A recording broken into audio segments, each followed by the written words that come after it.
Termasuk tradisi ini kiai seneng jagungan, terus ngomong ra penting. Itu juga sanad.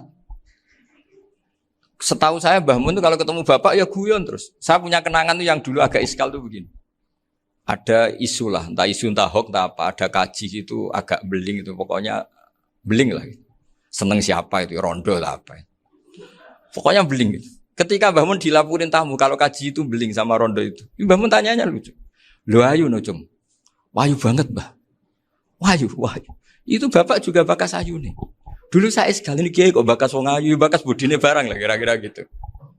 Tapi setelah saya tambah alim, tambah ngerti itu, kata bapak gini, ya apik bakas ayu hak, timbang iya, no malah qadzaf. Ternyata seni. Sekali Mbah Mun atau bapak bilang, waji kok zino kaji, maka larinya ke qadzaf. Maka menghindari bahasa menuduh, ngomong yang nggak penting. Lho ayu no.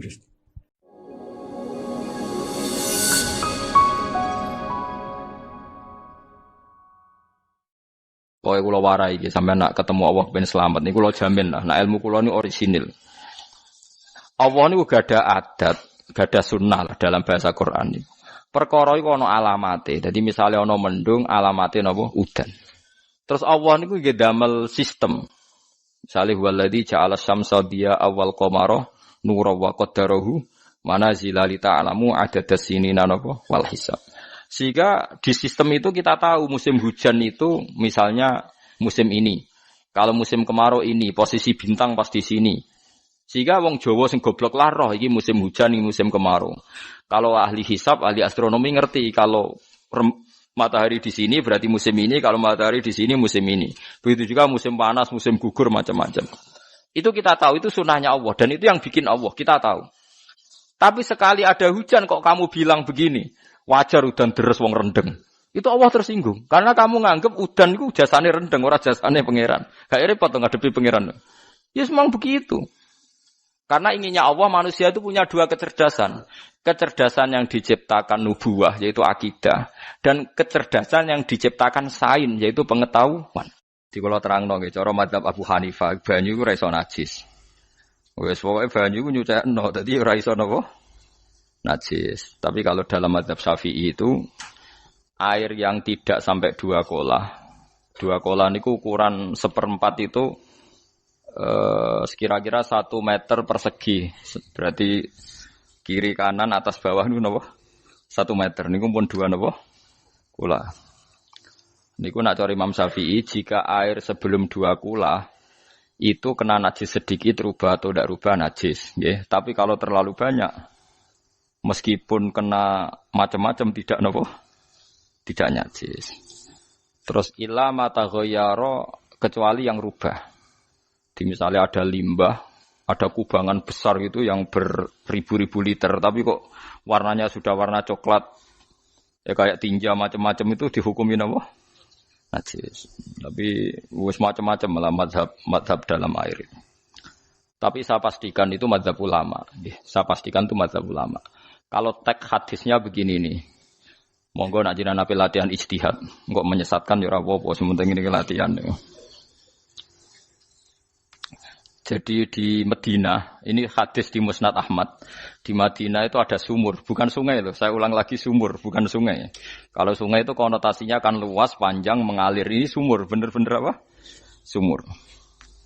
Sumur, ya gedene sumur enggak sepiro.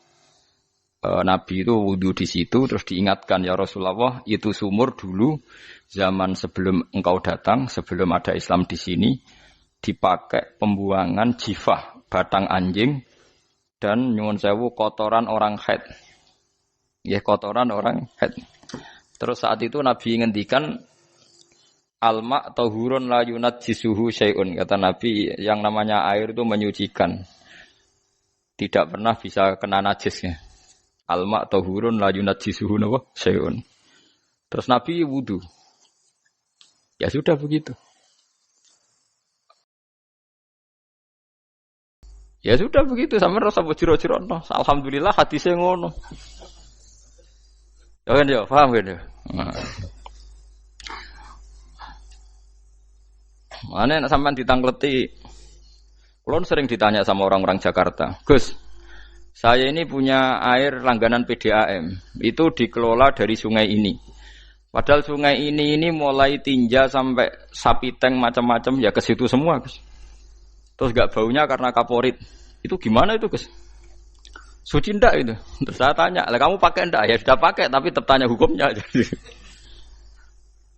Itu kan seperti yang di Jakarta itu kan misalnya yang diolah itu kan sungai macam-macam tuh, Gus. Lah itu yang limbah keluarga ya kalau untuk nyuci piring nggak apa-apa.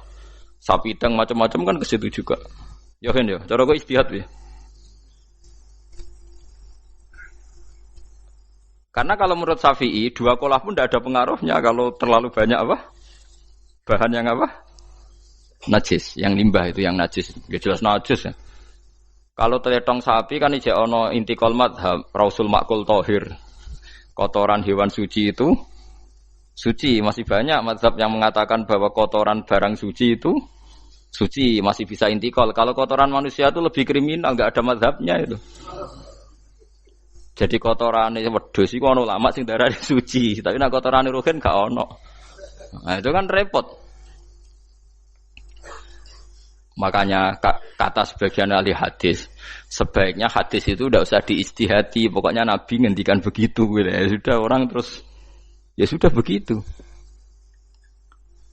Paham gitu. Terus seperti di sini misalnya yang di sini Gajah Wong itu kan atasannya sana mulai kali code kan wong macam-macam.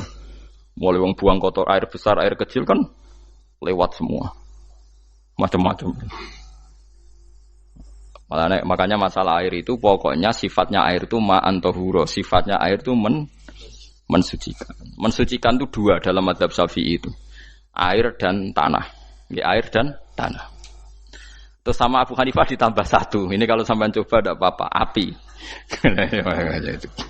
Makanya kalau ada boto, coroknya apa mus? Boto ya, boto bangunan apa? Boto. Itu kan kebanyakan kan kadang kan tipak buahan pletong itu kan ya. Terus dipakai boto, dicampur-campur, diulet-ulet, terus jadi apa? Boto. Cara mazhab Syafi'i tetap najis, dipakai masjid tidak bisa karena sebagian bahannya dari apa? Najis. Cara mazhab Hanafi suci karena sudah dibakar. Karena api itu termasuk alat mensucikan. Alasannya Imam Abu Hanifah, orang yang fasik-fasik itu nanti disucikan pakai api neraka. Berarti api itu bagian dari alat mensucikan. Jadi misalnya Ruhin mau sholat dibakar, sholat suci gitu. Karena api itu mensucikan. Buktinya orang-orang yang masuk neraka nanti sebelum masuk surga kalanya disucikan dengan api. Mana ada di neraka disucikan pakai air? Artinya kalau ada batu bata itu yang dipakai dari najis ya kemudian dibakar itu berarti cara mazhab Hanafi suci. Alhamdulillah itu. Jadi kita bikin masjid nyaman karena bahannya dianggap apa? Suci. Lewat apa? Lewat apa? Api tadi dia dibakar. Tapi yang ngeri ya. Nggih. Ben sampean ngerti mazhab gitu. Terus saya memang tak niati setiap saya ngaji entah 1 2 tak sisipkan hukum fikih karena fikih ini yang kita alami keseharian. Nggih, fikih ini yang kita alami napa? Keseharian. Makanya saya minta teks hadis tadi jangan rubah. Pokoknya ada sumur loh tidak sungai. Sumur itu kan airnya tenang, tidak ngalir. Nyatanya Rasulullah sudah dilapuri. Ini batang-batang anjing dan bekas orang-orang haid, kotoran haid itu dibuang di situ ya Rasulullah. Terus Nabi menjawab, alma la yunajjis alma utahurun la yunajjisuhu syai'un. Terus orang-orang Syafi'iyah mentahmilkan dalam bahasa ijtihad itu dianggap itu mungkin sumurnya terlalu besar dan airnya terlalu apa? Banyak sehingga kotoran-kotoran itu tidak merubah warna. Tapi kata yang lain-lain masa yang bener aja gitu, masa banyu diam dimasuki kotoran gitu tidak nopo rubah. Nah itu ya itulah istihad. Istihad itu ya. Istihad itu guyonannya kan gitu. Pendapat saya benar mungkin salah, pendapat Anda salah mungkin apa? Benar. Karena ya sama-sama mirip-mirip itu untuk menganalisis itu. Yang jelas Allah mensifati air itu ma'an tahura, bahwa air itu punya sifat dasar mensucikan. Wah cara kula niku asal tidak terlalu ketok najis ngoten niku kaya PDAM ngoten niku Enggak gak ambu taek terus gak ambu apa nek suci wonten mawon. Dan takoki tapi kan asal usulnya di sana najis gini. Asal usul barang kok repot. Kalau sering dibantai tiang-tiang sing terlalu napa was-was. Tapi jelas saya tahu sendiri. Sapi teng itu ngalir ke sungai gini-gini saya tahu sendiri. Tak jawab, saya juga tahu sendiri dari langit itu langsung air turun. Jadi artinya kalau dia melihat sisi najis ke sapi teng, melihat sisi dari gunung Merapi, dari langit kan langsung turun. Jadi kalau eling najis ya, tak eling suci ini kan saya gitu. Dia ngilingi yang sisi najisnya dari apa? Limbah apa? Keluarga. Wa anzalna minas sama ima antahura. Air itu mensucikan. Nah, terus kedua masalah fikih yang saya jelaskan di sini, tahur itu sifat mubalaghah dalam madhab selain Syafi'i. Saya ulang lagi ya. Kula warai lugat ke. Kalau orang biasa terima kasih disebut syakir, disebut apa? Syakir. Kalau terlalu banyak terima kasih disebut apa? Syakur. Kalau kadang memaafkan disebut ghafir, orang yang memaafkan. Kalau sering memaafkan disebut ghafur. Jadi dalam disiplin lughat, kalau wazan fa'ul itu berarti menunjukkan terulang-ulang. Paham nggih, Pak? Apa? Terulang-ulang. Sehingga mazhab selain Syafi'i mengatakan air satu ciduk kan ya. Dipakai wudu, setelah itu mustakmalnya dipakai lagi boleh. Mustakmalnya dipakai lagi boleh. Alasannya fa'ul itu mubalaghah gitu loh. Jadi sesuatu yang terulang. Paham ya? Saya ulang lagi ya. Tahur itu kan wazannya fa'ulan. Tahuran berarti wazannya fa'ulan. Fa'ulan itu berarti ikut wazan mubalaghah. Kalau ghafir mengampuni, kalau ghafur sering mengampuni. Syakir terima kasih. Kalau syakur sering terima kasih. Berarti kalau tohir suci, kalau tohur sering mensucikan. Nah, makanya selain Syafi'i mengatakan air asal suci mensucikan, dipakai berkali-kali tetap suci mensucikan. Artinya tidak ada mustakmal, ya, tidak ada apa. Tapi kalau dalam mazhab kita kan sekali bekas wudu mustakmal, bekas junub mustakmal karena sudah pernah dipakai sesuci. Nah itu mazhab kita. Madzhab Syafi'i. Sama anut di soalnya kalau cerita sama nak kedesek nggih nganggo sing gampang mawon. Jadi gampang kan. Ya masuk akal karena memang wazan fa'ulan itu untuk tadi untuk litakrir tadi untuk mengulang kayak ghafir nyepuro ghafurun sering nyepuro. Paham ya? Makanya orang itu kalau zalim itu ya zalim. Kalau zalum banget zalime. Makanya disebut Quran wa kanal insanu zaluman jahula. Zalim itu zalim biasa, zaluman banget zalimi. Jahil itu goblok biasa, jahulan banget gobloke. Berarti kalau tohuron banget nyuciin berarti diulang-ulang. Makanya mazhab lain mengatakan air itu tidak ada mustakmal. Dan saya kadang ya intikal mazhab begitu. Nah intikal gimana? Coba kalau di hotel itu mustakmal. Hotel itu kan kotaannya cilik toh kan. Tahu nggih hotel mari rohen. Kotaannya cilik. Terus kalau kita misalnya junub atau apa pakai ciduk itu kan tetap nyiprat temus. Nyiprat kena banyu di kotak yang cilik. Jadi kalau gak intikal mazhab pusing kan kita. Iya kan? Terus kemudian intikal lah ya suci guys. Takoki pangeran, kok mbok bolak-balik intikal mazhab Gusti. Jare sapa jare Gus Pak ngono takoki. Lah kowe muni kowe kok ora takoki malah pusing. Kayak Mbah Khalil Bangkalan itu. Kalau nalkin mayit itu masyhur Mbah Khalil Bangkalan. Tidak nalkin mayit itu. Yo kan yo, aku sibuk urusanku akeh. Takoki malaikat ngenteni Mbah Khalil. Tinggal mire. Sing ngono tok. Nalkin meneh. Yo ciyo, soe nak takoki malaikat marbuka manabiuka ngenteni ketuane.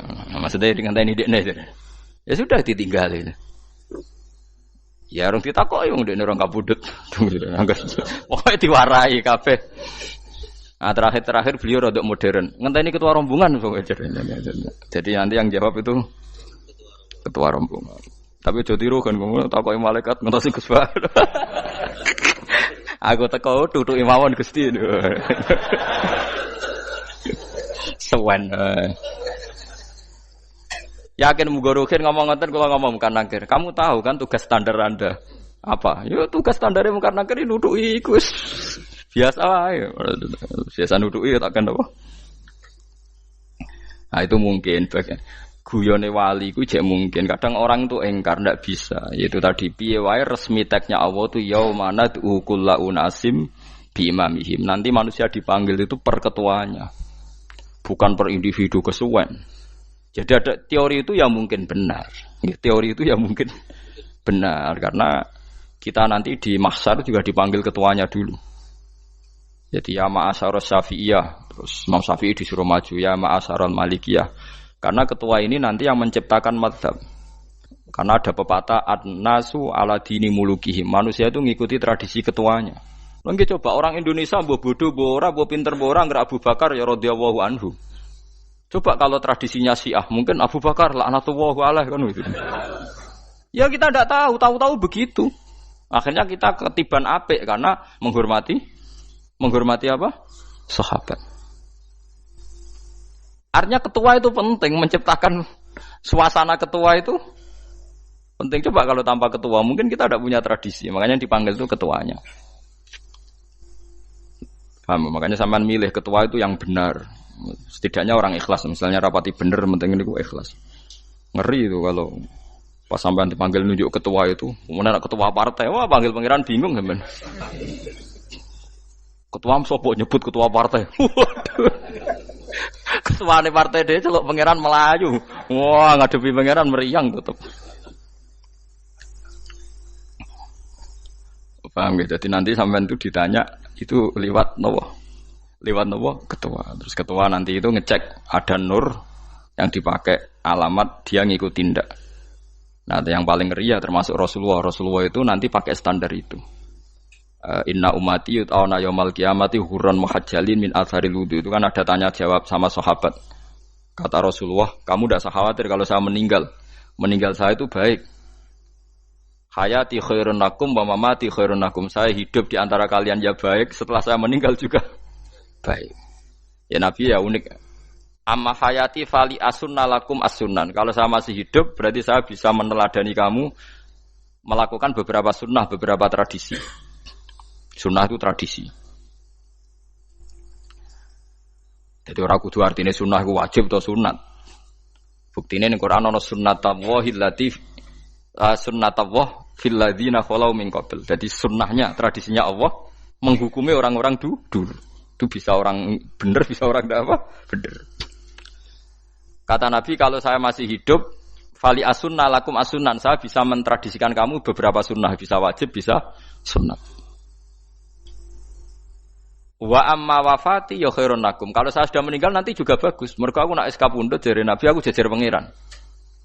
Dadi nak roh kowe apik, saya muji Allah, nak roh kowe elek langsung saya minta ampunan kepada Allah.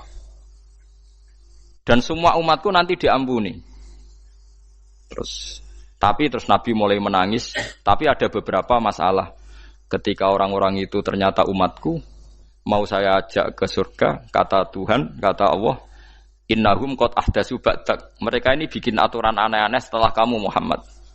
Terus aku suhkon ya sudah kalau gitu tak tinggal ke surga, tidak ikut masuk surga. Nah kemudian ulama berdebat ahdatsu itu apa? So, ada yang itu bid'ah gitu. Macam-macam. Kalau ulama Sunni ahdatsu itu ya bid'ah ibadah mahdhah. Jadi misalnya orang melakukan sholat zuhur kok 6 rakaat itu kan wong nganggur papat es kesel kok malah muni 6 itu. Utawa duhur kok mau 3 rakaat itu kan ya itu bid'ah. Karena ibadah mahdhah. Tapi kalau masalah sosial itu fleksibel. Fleksibelnya adalah misalnya dulu Nabi naik unta, orang yang anti bid'ah juga naik Innova. Padahal dulu naik unta. Orang-orang yang poligami itu ya tidak nunggu istri pertama mati. Padahal dulu Nabi poligami setelah Sayyidah Khadijah meninggal. Ya mereka baik-baik saja. Alasannya poligami sunnah Rasul. Padahal nak detailnya sunnah Rasul poligami setelah istri pertama meninggal. Jadi kayak Ruhin itu belum boleh. Istrinya kan masih hidup 2 dia.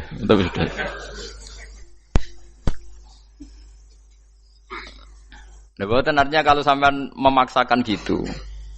Sampean kalau enggak percaya saya bacakan ayat. Wal khailah wal bihola wal hamira litarkabuha wazina. Kamu bisa naik kuda, naik unta, naik himar. Setelah kamu naik, dan kamu tenang di atas punggungnya, litastawu ala zuhuri tsumma tazkuru ni'mata rabbikum idza stawaitum 'alaihi wa taqulu subhanalladzi sakhkhara lana hadza ma kunna lahu muqrinin.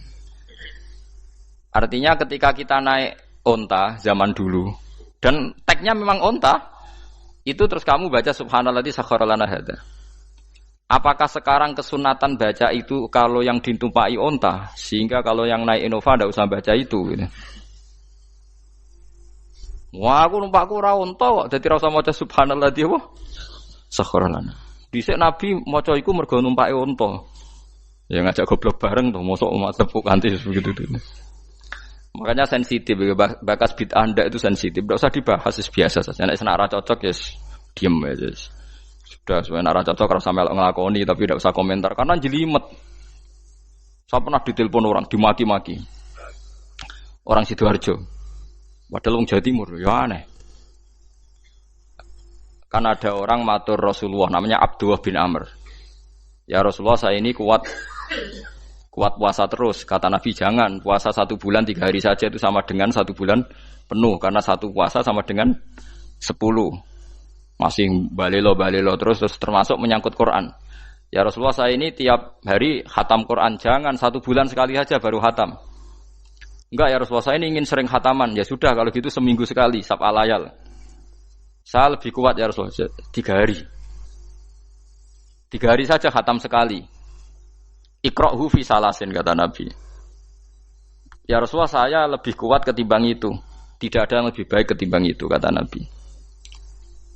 Kemudian orang itu anti semaan, karena semaan itu kan 1 hari khatam. Paham ya? Maksudnya hadis tadi yang di Bukhari dipakai dalil anti apa? Semaan, karena semaan itu 1 hari apa? Khatam.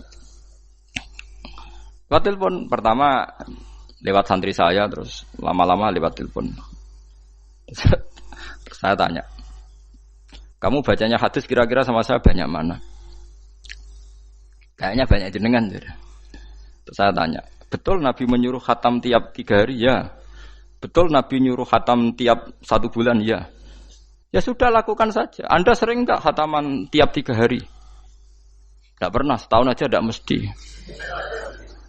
Lah iya, kalau Nabi melarang baca Quran tiap hari kamu setuju, tapi Nabi nyuruh tiap hari khatam kamu tidak setuju. Enggak apa-apa, kamu anti semaan enggak apa-apa, tapi lakukan perintah Nabi tiap 3 hari khatam. Menang deh. Lah itu maksud saya. Anda tidak apa-apa milah-milah bid'ah sesuai versi Anda, pemahaman Anda, tapi yang fair. Kalau Anda anti semaan ya harus tiap 3 hari khatam, karena dawuh Nabi iqra'hu fi kulli salasin. Enggak juga kan, mereka juga orang yang enggak jarang baca. Jarang baca apa? Lah itu enggak fairnya di situ. Makanya nggih biasa mawon. Cuman semaan hafal Quran wis semaan. Nah hafal Quran ya wiridan, malah lucu to hafal Quran kok semaan. Ya yes, ngono ae hafal ya nyemak kan, kok kesel ya mulai. Timbang nyemak sampai gremeng.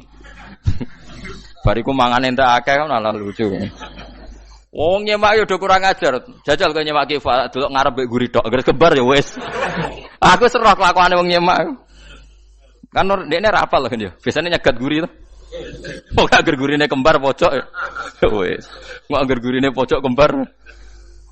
Ya sing semaan akhire pinter sing maca kembar gurine. Paham gitu, terus paham gitu, tohuron gitu, tak latih memahami Quran secara luwat. Quran bagaimanapun bilisanin arabiyim mubin. Ada ulama yang berpendapat tohir itu dimubalaghahkan tohur, seperti ghafir, ghafur, syakir, syakur. Sebab itu menurut mazhab ini tidak ada air apa mustakmal. Tapi kita biasa mazhab Syafi'iyah apa? Ada apa? Ada mustakmal. Itu masalah-masalah ijtihadiyah, masalah-masalah ijtihadiyah. Kalau masalah ijtihadiyah tadi pendapat saya benar mungkin salah, pendapat Anda salah tapi ya mungkin benar itu. Wa anzalna minas sama ima antahura mutahhiron tegese banyu iku sing nyucekno. Linuhya supaya maringi urip ingsun. Bihi sebab anane banyu baldatan ing daerah maitan kang mati. Jadi istilah resmine pangeran yo aku nak nguripno bumi iku yo nganggo lantaran banyu. Dadi aja mbok soal pangeran kok butuh lantaran. Waduh repot. Mung Qur'ane pangeran dhewe istilahna aku nak nguripno bumi lewat lantaran. banyu. Ya rasa mbok jero-jerokno. Pangeran kok butuh lantaran. Ndak usah lantaran lah ya iso, tapi nek Allah nganggo lantaran ya oleh, ya aja terus Allah kok nganggo wasilah. Wah, ya malah kacau. Ora usah ngono-ngono, ora usah mikir. Pokoke Quran diwaca ora usah dipikir, pun iman wonten mawon kok repot. Iman kok napa? Kok repot. Linuh ya supaya ngurip-ngurip sapa ingsun bi sebab banyu. Baldatan ing negara atau daerah maitan kang mati. Jadi sampean jangan mengatakan kalau Allah untuk menghidupkan bumi butuh air ya keliru. Allah itu tidak butuh apa-apa, nggih. Allah itu tidak butuh apa-apa. Tapi kalau Allah punya sunnah, punya adat menghidupkan bumi itu pakai air, ya Allah jangan kamu atur. Wong kowe pangeran kok ngatur. Itu kan ada cerita di kitab-kitab itu termasuk di Ihya itu. Nabi Musa itu sok dekat Allah. Jadi enggak mau mimik obat. Membuktikan bahwa Allah itu tidak butuh wasilah. Akokir itu maknanya obat-obatan yang dari herbal itu bahasa Arabnya apa? Al-akokir. Dia setiap konsultasi sama dokter disuruh minum herbal itu. Enggak mau dia. Enggak, saya akan disembuhkan Allah langsung, enggak usah lewat obat apa herbal katanya. Tiap dokter ditanya jawabannya sama. Oh, dokter goblok. Kamu belum tahu ya kalau Allah itu tidak butuh wasilah. Malah marah-marah dia tuh. Akhirnya dia konsultasi langsung ke Tuhan. Apa betul ya Allah saya butuh minum akokir? Terus, lah kata dokter gimana? Karena herbal itu fungsinya gini-gini. Terus, Musa, sing gawe fungsi herbal ngono iku sapa? Nggih jenengan. Lah yo aku gawe fungsine ngono kowe ngombe kok ora gelem. Sing gawe iku ya aku. Jadi sing gawe bodrek ku nak kowe ngelu, bodrek mandi sing gawe ku ya pangeran, rumangsamu sapa? Sing gawe ruhe nak bar kelon lega ya pangeran. Mangsamu sapa? Umane bojone ayu kan. Ah, sing wis pangeran ora usah aku isin gengsi, ora usah ngono. Lha muni elek dibanding bojone ning swarga, nek ning donya ya ayu, nguruhin ya diselera kok udarane. Paham gitu. Terus itu masalah yang enggak akan selesai ila yaumil kiamah. Jadi ada cara pandang langsung Allah itu ya bisa. Tapi misalnya ada sunnatullah ya jangan kamu tentang, termasuk Nabi Musa akhirnya Nabi Musa mau minum, setelah minum sembuh. Terus ketika sembuh diberitahu Allah, memangnya kenapa kalau minum obat itu? Obat itu ada khasiatnya yang bikin juga Allah. Kok kamu hindari itu alasannya apa? Wong yang bikin juga Allah. Makanya kalau kamu percaya wasilah, kalau terpaksa percaya, kamu harus yakin bahwa nomor satu adalah Allah Subhanahu wa Ta'ala. Kalau kamu takut orang itu syirik, ya gak apa-apa kamu lawan, harus kamu lawan. Memang selera kamu begitu. Kamu harus tidak usah ikut pakai, wong kamu khawatir, ndak apa-apa. Jadi sing kuwatir sithik ora usah nganggo ali-ali, ora usah nganggo akeh, tapi sing seneng dagangan ya nganggo. Ora usah jimat-jimatan ini niati napa? Booming ngoten mawon niati dak. Kulo nu akeh larang sedurunge rame-rame akeh. Barang akeh rame terus mboten kula nggo, wah darani murah repot. Nggih kula mboten sombong. Dulu akehnya bapak itu zaman Bapak Sugeng tuh pernah ditawar ditukar mobil. Zaman itu mobilnya seharga 60 juta. Dan itu wasiat bapak untuk saya. Saudara saya sepakat itu untuk saya. Dulu kadang-kadang tak pakai. Setelah kayak booming terus dikira ini yang gelondongan berapa kilo. 25.000 muruah camah cara Jawa camah tidak pernah tak pakai. Saya yakin ikut turun itu aki-aki yang mahal itu. Karena dikira yang produk ya yang asal itu yang itu. Paham gitu terus sampean biar tahu duduk perkara ini. Jadi tohur ya tohuron itu sifat mubalaghah. Tapi kalau dalam madzhab Syafi'i tohur itu ismul alat. Jadi tidak maknanya mengulang-ulang sehingga Imam Syafi'i tidak membolehkan wudu pakai air apa? Mustamal. Lah menurut hadis kayaknya benar Imam Syafi'i secara lahir. Karena Nabi ngendikan sisa air wudu itu membawa dosa Anda. Kata Nabi, jika seseorang wudu maka kotorannya keluar dari ajfan, dari pelapuk mata, dari apa, sampai keluar dari mimbaini adzofiri, sampai keluar dari bawah-bawah apa? Kuku. Sehingga kalau air ini sudah membawa kotoran dosa Anda, berarti air ini kan sudah menjadi air kotor. Andai kan Anda mukasyafah, maka air ini sudah penuh dengan kotoran. Enggak mungkin air yang sudah penuh kotoran dipakai wudu lagi. Itu cara berpikir Imam Syafi'i. Ya sampean ikut mana ya? Ya gampang kan kalau keadaan normal ya ikut Syafi'i, kalau air banyak, kalau tidak normal ya ikut mazhab yang lain. Kan gampang. Gitu aja kok repot tuh. Ya itu pentingnya orang ngaji ya di situ tuh harus banyak pilihan. HP kartune loro masa madzhab musitok. Nah, itu kan gitu. Ya pokoknya gitu. Kalau yang percaya wasilah ya pakai istilah pangeran linuhyabi baldatam maita, ada kata bihi. Allah menghidupkan bumi itu dengan pelantaraan air, padahal Allah tidak butuh perantaraan. Tapi yang anti ya enggak apa-apa. Memang yang percaya wasilah itu ya bahaya juga. Yes, pokoknya yes. Sudah pakai 2 kartu apa susahnya tuh? Ya enggak apa-apa. Asal ada ilmunya, ya, tidak karena emosi. Memang ada apa? Ada ilmunya. Linuhya bihi baldatam maita. Wa nusqiyahu. Lan nyirami ingsun yastawi padha baldatam maita bitakhfif lan takhfif maita, maksudnya buatan mayita tapi napa maita. Yastawi padha fi ing dalam dawa maitan apa al-mudzakkar muannas lan muannas. Zakarahu mudzakkarna sapa Allah taala hu ing dawa maitan bi tibaril makani kelawan diitung tempat. Maksudnya maitan. Wa nusqiyahu niku masalah nahwu. Lan nyiramno ingsun hu ing banyu ilma ategese banyu mimma sing perkara khalaqna kang wis gawe ingsun. Ingsun gawe siraman aman ing pira-pira raja kaya kewan ibilan tegese unta wa bakaronan sapi wa gunamanan wedhus wa anasi lan pira-pira manusa kasiron kang akeh.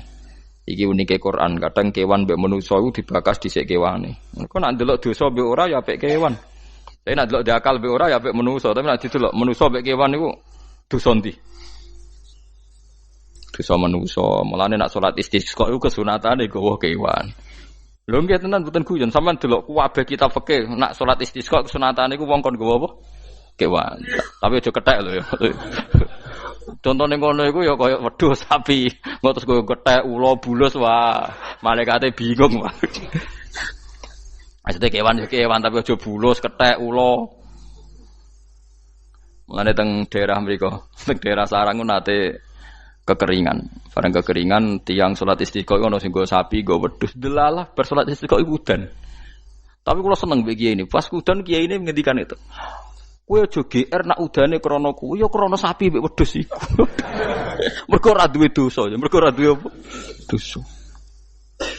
Lah ya itu agama. Agama itu kita ta'abudi. Wong kita jare makhluk paling terhormat. Tapi nyatane nak istisqa butuh bantuan kewan. Itu kesunatan istisqa ngoten to. Tem mriki ngoten mboten. Do nuntun wedhus to. Napa? Mboten sing tek teng kitab-kitab Pak Sami to. Kan go kewan kan? Ya, tapi ya soal kewan mau iso mbayarno. Wah, lah nek wong pasar ngasem mbok gowo mulai ular kobra macam-macam malah repot. Ndak ini menunjukkan nggih karena manusia iku akeh dosane. Mulane jemben teng ora-ora mahsyar iku manusa ora kepengin apa kewan ora kepengin dadi manusa tapi manusa kepengin dadi kewan. Makanya nanti ketika ngadepi hisab gak kuat wa yaqulul kafiru ya laitani kuntu napa turaba. Maksudnya kuntu turaba ya Allah saya jadikan kewan sing di akhir segalanya didhawuhi Allah kuni turaban. Kamu sekarang cukup jadi turab. Intine manusa sampeyan teng ora-ora masaru bayangno kaya kewan sing akhir hayate mau didadekno napa lemah. Nah, kadang-kadang manusa itu dalam siklus ini apik kewan malah didhisikno mimma khalaqna napa an-aman riyen ya. Kalau dilihat dari dosa ndaknya, kalau dilihat dari manusia makhluk terhormat macam-macam ya apik manusa.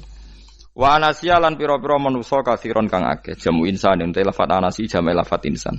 Wa suhu te asline lafat insan iku anasinu. Fa udilat moko digenti apa anunun digenti ya aning ya. Wa timat lan dene isopno fiha ing dalem ya apa enggang dalem ya apa al ya ya. Maksudnya ya sing sangka nun diidghamno be ya asli. Au jamu insin te jame lafat insin. Walaqad tasarrafna lan teman-teman molak-malik ingsun to mutar-muter ingsun. Hu ing ma'il ma'atik sebanyo bainahum antarane wong akeh liat zakaru wa gelem eling sapa ngakeh. Asluhu ya tadzakaru. Niki kok usum nahwu le ultimat gamno apa ata utak fi dzalik ing dalam dal wa fi qiraatin liat kuru bi sukuni dzal wa dhammil kaf.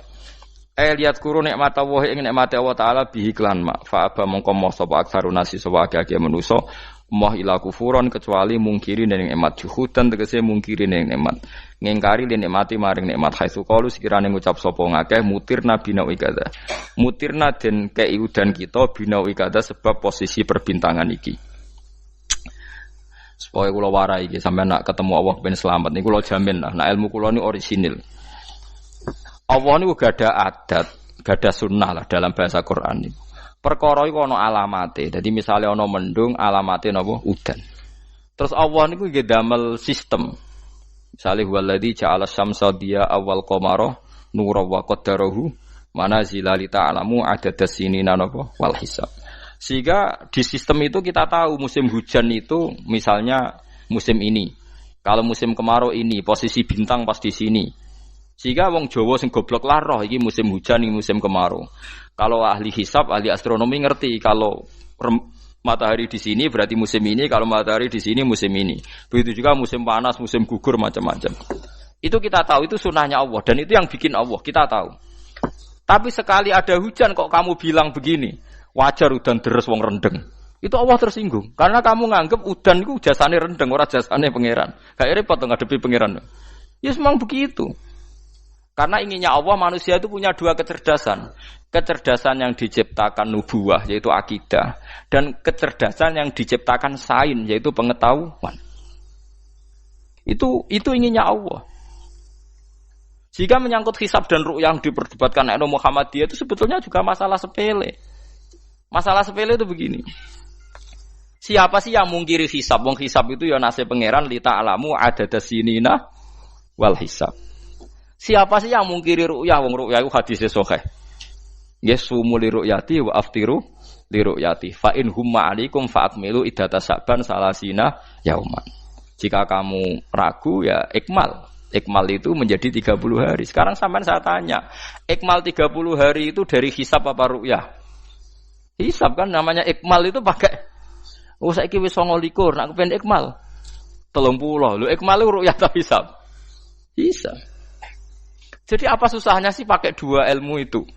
Tapi sekarang jadi politik identitas. Pokoknya kalau ru'yah itu NU, kalau hisab itu Muhammadiyah. Terus dijak goblok bareng kan kita. Mulane susah jadi ulama itu. Mergo dijak goblok nih lho. Ya sama seperti kunut ndak kunut. Saya Muhammadiyah itu lahir tahun 1912, NU 1926. Orang tahu semua sebelum itu zaman Madzhabul Arba'ah Abu Hanifah itu ndak kunut. Imam Syafi'i kuno. Terus kamu bilang Syafi'i NU, Abu Hanifah Muhammadiyah. Memangnya Imam Syafi'i tahu Rois Am? Jadi kita yang ulama itu biasa saja karena melihat Imam Syafi'i itu kuno, Abu Hanifah ada kuno. Tahu-tahu sekarang jadi politik identitas kalau kuno itu NU, ada kuno Muhammadiyah. Memangnya Imam Syafi'i tahu dadi Rois Am ning PBNU sing liwat ahwa kan mboten ate.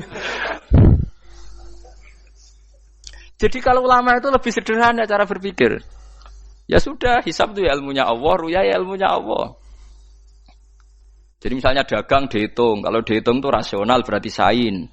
Kalau tidak dihitung kok badi jenenge kejutan ya enggak, kita pernah ngalami semua. Kita pernah ngalami dua-duanya kan? Dihitung ya pernah laba, kejutan ya pernah. Musim sulit dagang rugi ya biasa, kecengklok rugi kebodhon biasa sama pernah. Anggap aja kalau rutin namanya sains sesuai hitungan pengetahuan. Kalau model ngono kejutannya selesai kan? Kok dibenturkan? Kejutan sama rutin itu absolut mana? Akurat mana? Ya ngajak goblok bareng. Paham ki biasa mawon wong sing seneng ilmu tuh ben biasa roh iku roh dojo ben. Ya ben biasa. Nah sekarang itu usum, anti ilmu itu usum. Yang usum sekarang itu politik nopo identitas. Soalnya batik wong Yogyo, wah batik nasional, berarti orang batik wong Indonesia, anak batik rawang Indonesia. Jadi batik nopo pakaian nopo nasional. Ya wong golek hadis nganti ngelu kesunatan ibadah nggo klambi putih. Ora ana kesunatan ibadah nggo klambi nopo batik. Tapi nak kowe wong alim ben diarani klambi putih gak wajib, kudu kadang-kadang nganggo batik, nggo nunjukno nak nganggo putih iku. Saya tuh seingat saya belum pernah ngaji gak pakai baju putih. Karena pikiranku sederhana sering ditanya, "Gus kowe wong alim ora tau joban." Nah joban koyo wong Arab. Nak batik kesane kok ora sunah Rasul seneng putih, setengah-tengah nganggo hem putih wis sunah Rasul tapi tetep Indonesia. Wis tak pikir nonton. Lah rugen ra mikir nganggo batik. Tapi itu tadi saya masih husnudzon.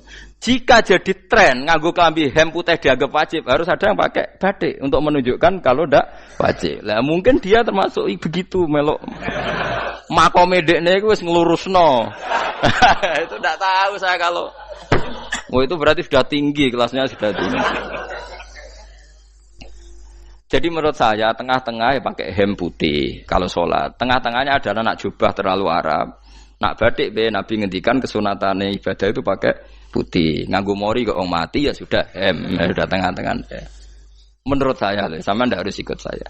Tapi jika itu dianggap wajib, kadang-kadang jangan pakai putih. Seperti Jabir bin Abdullah itu terang-terangan, sama tak ceritani. Dulu ketika Jabir bin Abdullah sahabat yang terkenal itu Jabir itu termasuk minas sabiqin al-awwalin itu. Jabir itu sholat di masjid itu bajunya dicopot. Terus sarongan itu dicancang di gulu. Kayak wong kuno-kuno. Sarongan sitok dicancang di gulu. Bawa baju diletakkan di soko masjid. Setelah itu orang tabiin melihat dia secara sinis. Tabiin itu generasi setelah sahabat. Marah-marah ketika dimaki, masa engkau sahabatnya Nabi sholat bisa bin wahid, pakai baju satu dicancang bisa. Terus Jabir mulai cerita, kamu jangan bilang pakai serban itu sunat, kamu jangan bilang pakai jubah sunat. Bagaimanapun menjadi sunat karena kamu punya, sehingga kamu bilang sunat karena kamu punya. Dulu kita zaman Rasulullah masih hidup, kita semua itu tidak punya baju, punyanya satu. Sehingga Nabi tidak berani mensunatkan pakai baju dua, kesunatan serban, karena kita hanya punya pakai baju satu. Kita harus mikir bagaimanapun di antara kesunatan itu karena kita mampu. Setelah tidak mampu tidak ada sunat. Terus Jabir mulai marah-marah termasuk yang diceritakan. Kalau kamu bungkus orang mati gimana? Ya tak bungkus utuh sampai sikil bedase ra ketok. Ya kan ya, nak ngene wong mati dibungkus sempurna tuh. Nanti kok pepes itu ya dibungkus terus bariku lagi dibuka raine ya. Ya Mus. Sing mudin-mudin rai ya. Terus Jabir cerita. Cara kowe wajib ta ora jare Jabir? Nggih wajib. Ya wajib mergo iso. Terus dia cerita, dulu Sayyid Hamzah, dulu bapak saya Abdullah Jabir bin Abdullah. Itu saking enggak adanya baju. Itu nak ditutup sirai mbek sarong, mboten kafan. Iku ketok sikile. Nak ditutup sikile ketok sirai. Akhire do matur Kanjeng Nabi kon nutupi sirah waj'al ala rijlihi shay'an min idkhirin. Akhire sing sikile ditutup suket. Saking gak anane baju. Kowe saiki Islam wis jaya kecangkeman sithik-sithik muni sunat wis dimaki-maki mbek Jabir. Wis meneng jar. Terus terakhir ngendikan ngene. Aku nglakoni iki liyaronil ahmak misluk. Pancen tak jarak aku salat ngene iki bento-bento kowe ben roh. Nak dhisik sejarah Islam ngene iki ya. Liyaroni al ahmak misluk. Ahmak ku bento sing level tinggi, medium men. Itu ulama betul ya begitu.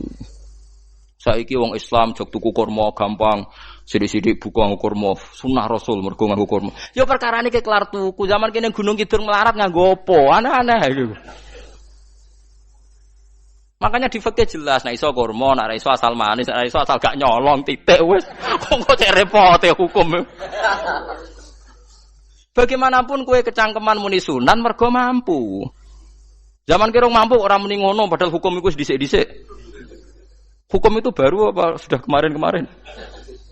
Wis meneng ae. Kula ge sering, ngger kula kan kiai, ngger poso sering sowan kathah. Kadang sing sowan luwih mlete timbang kula. Gus kurma Gus, nggo apa? Nggih sunat Gus. Ah sunah mbahmu pangan kowe. Oh kiai mbok warai ra sopan. Aku nak buka aku degan. Wah aneh-aneh ya.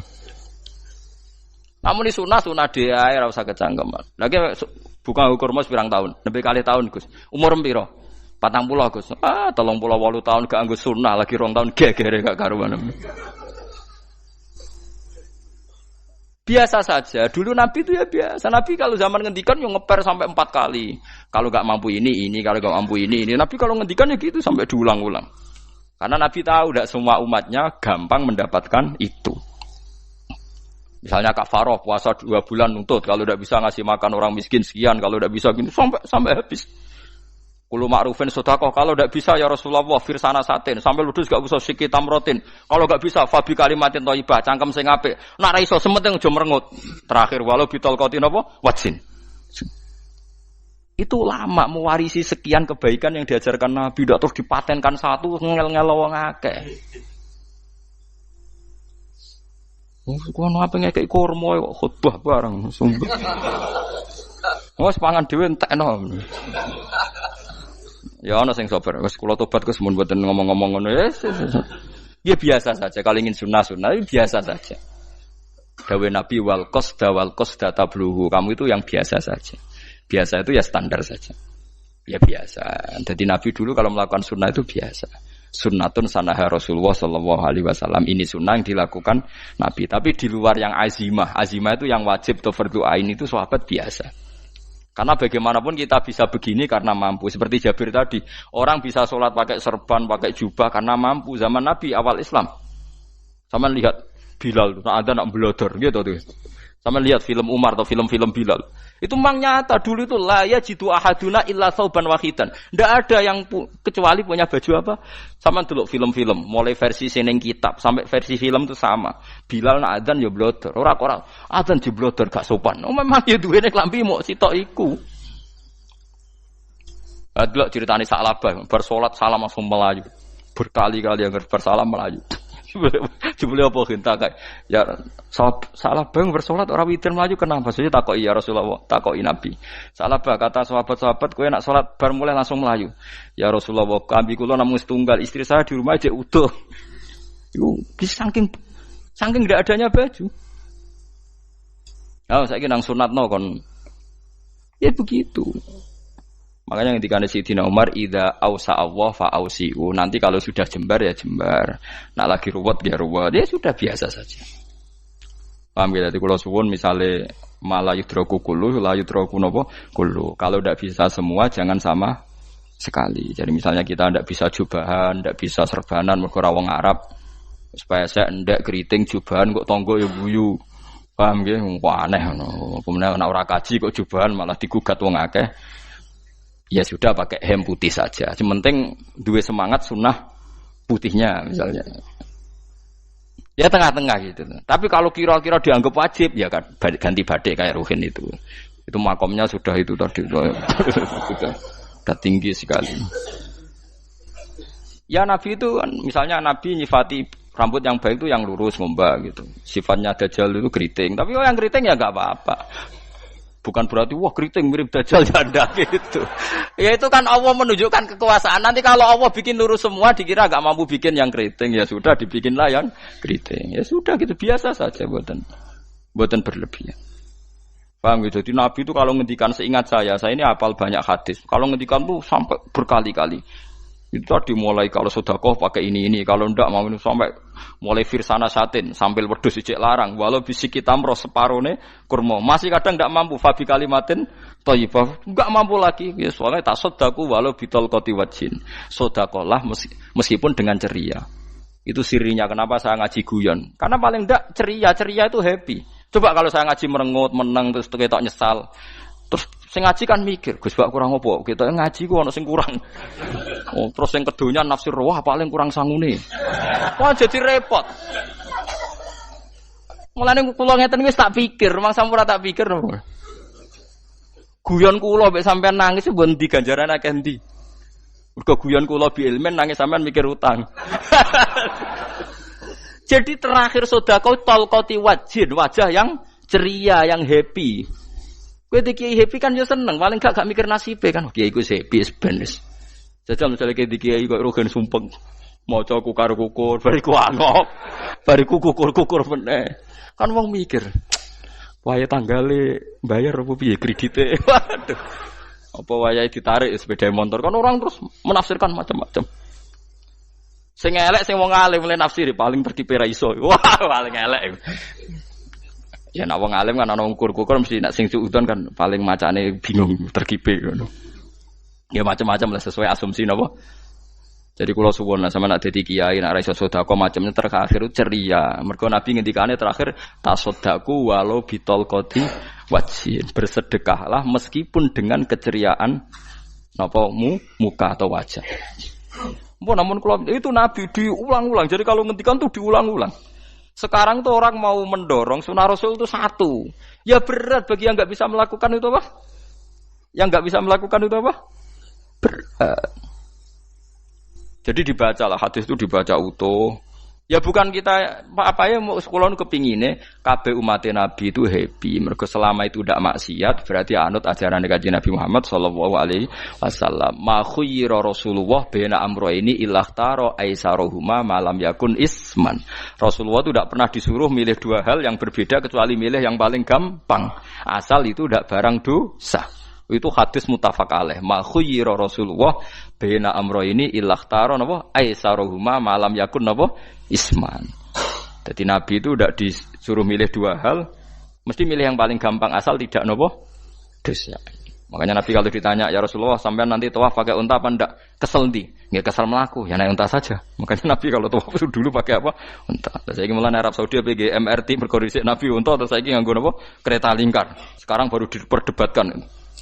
Cek kurang ajar itu sebenarnya no tamu spesial, misalnya pejabat negara sebenarnya atau tawaf numpak kereta muter.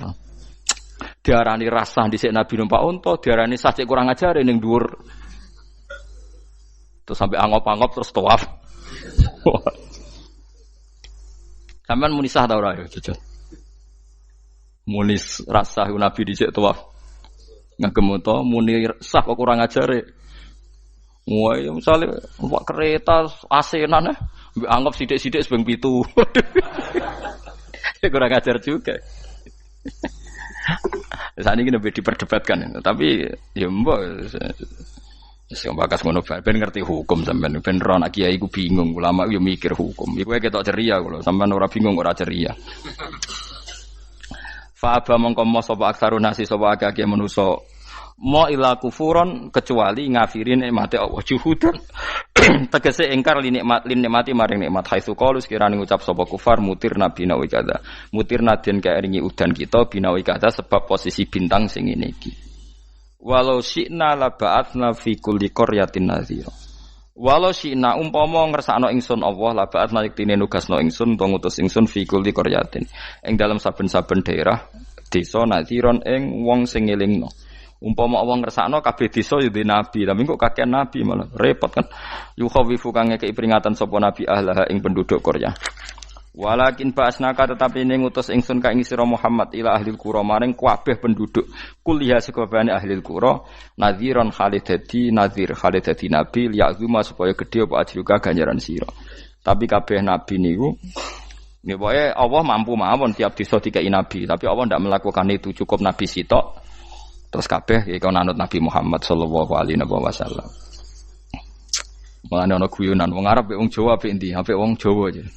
Ke wong Arab iku cara obat iku dosis tinggi, mulane dikirimi Nabi. Wong Jawa cukup mudin, cukup kiai wis Islam. Dadi rapati salah lah.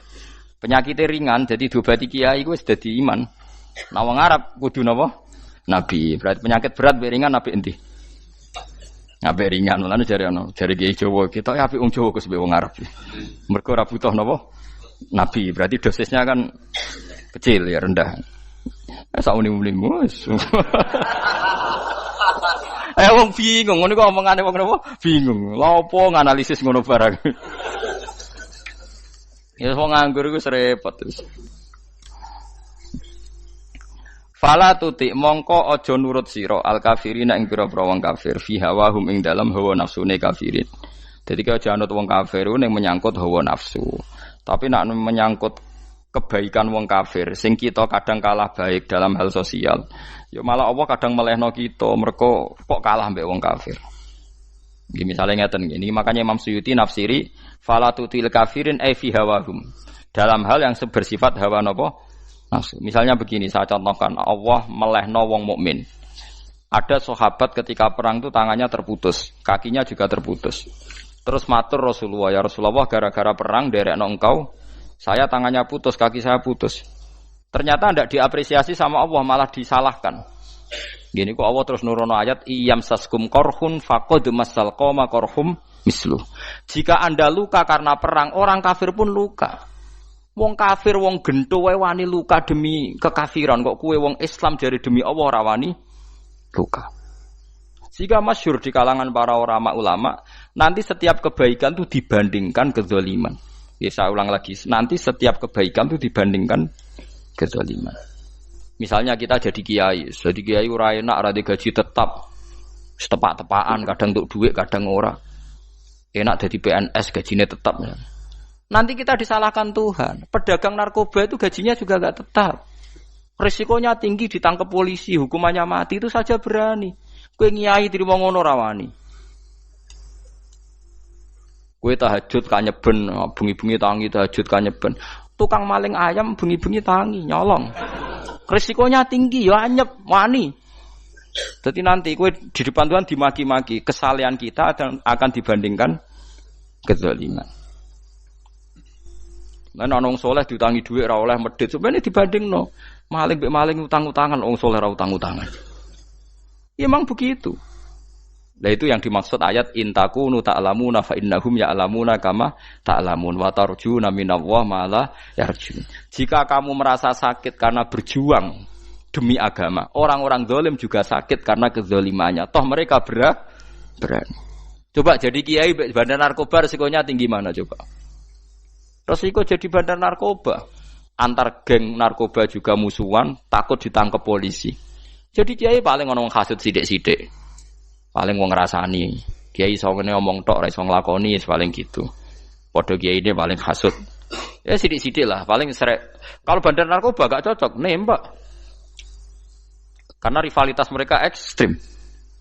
Sehingga kalau sampean cemen jadi kiai nanti ya diingatkan Allah dibandingkan orang apa? Zalim.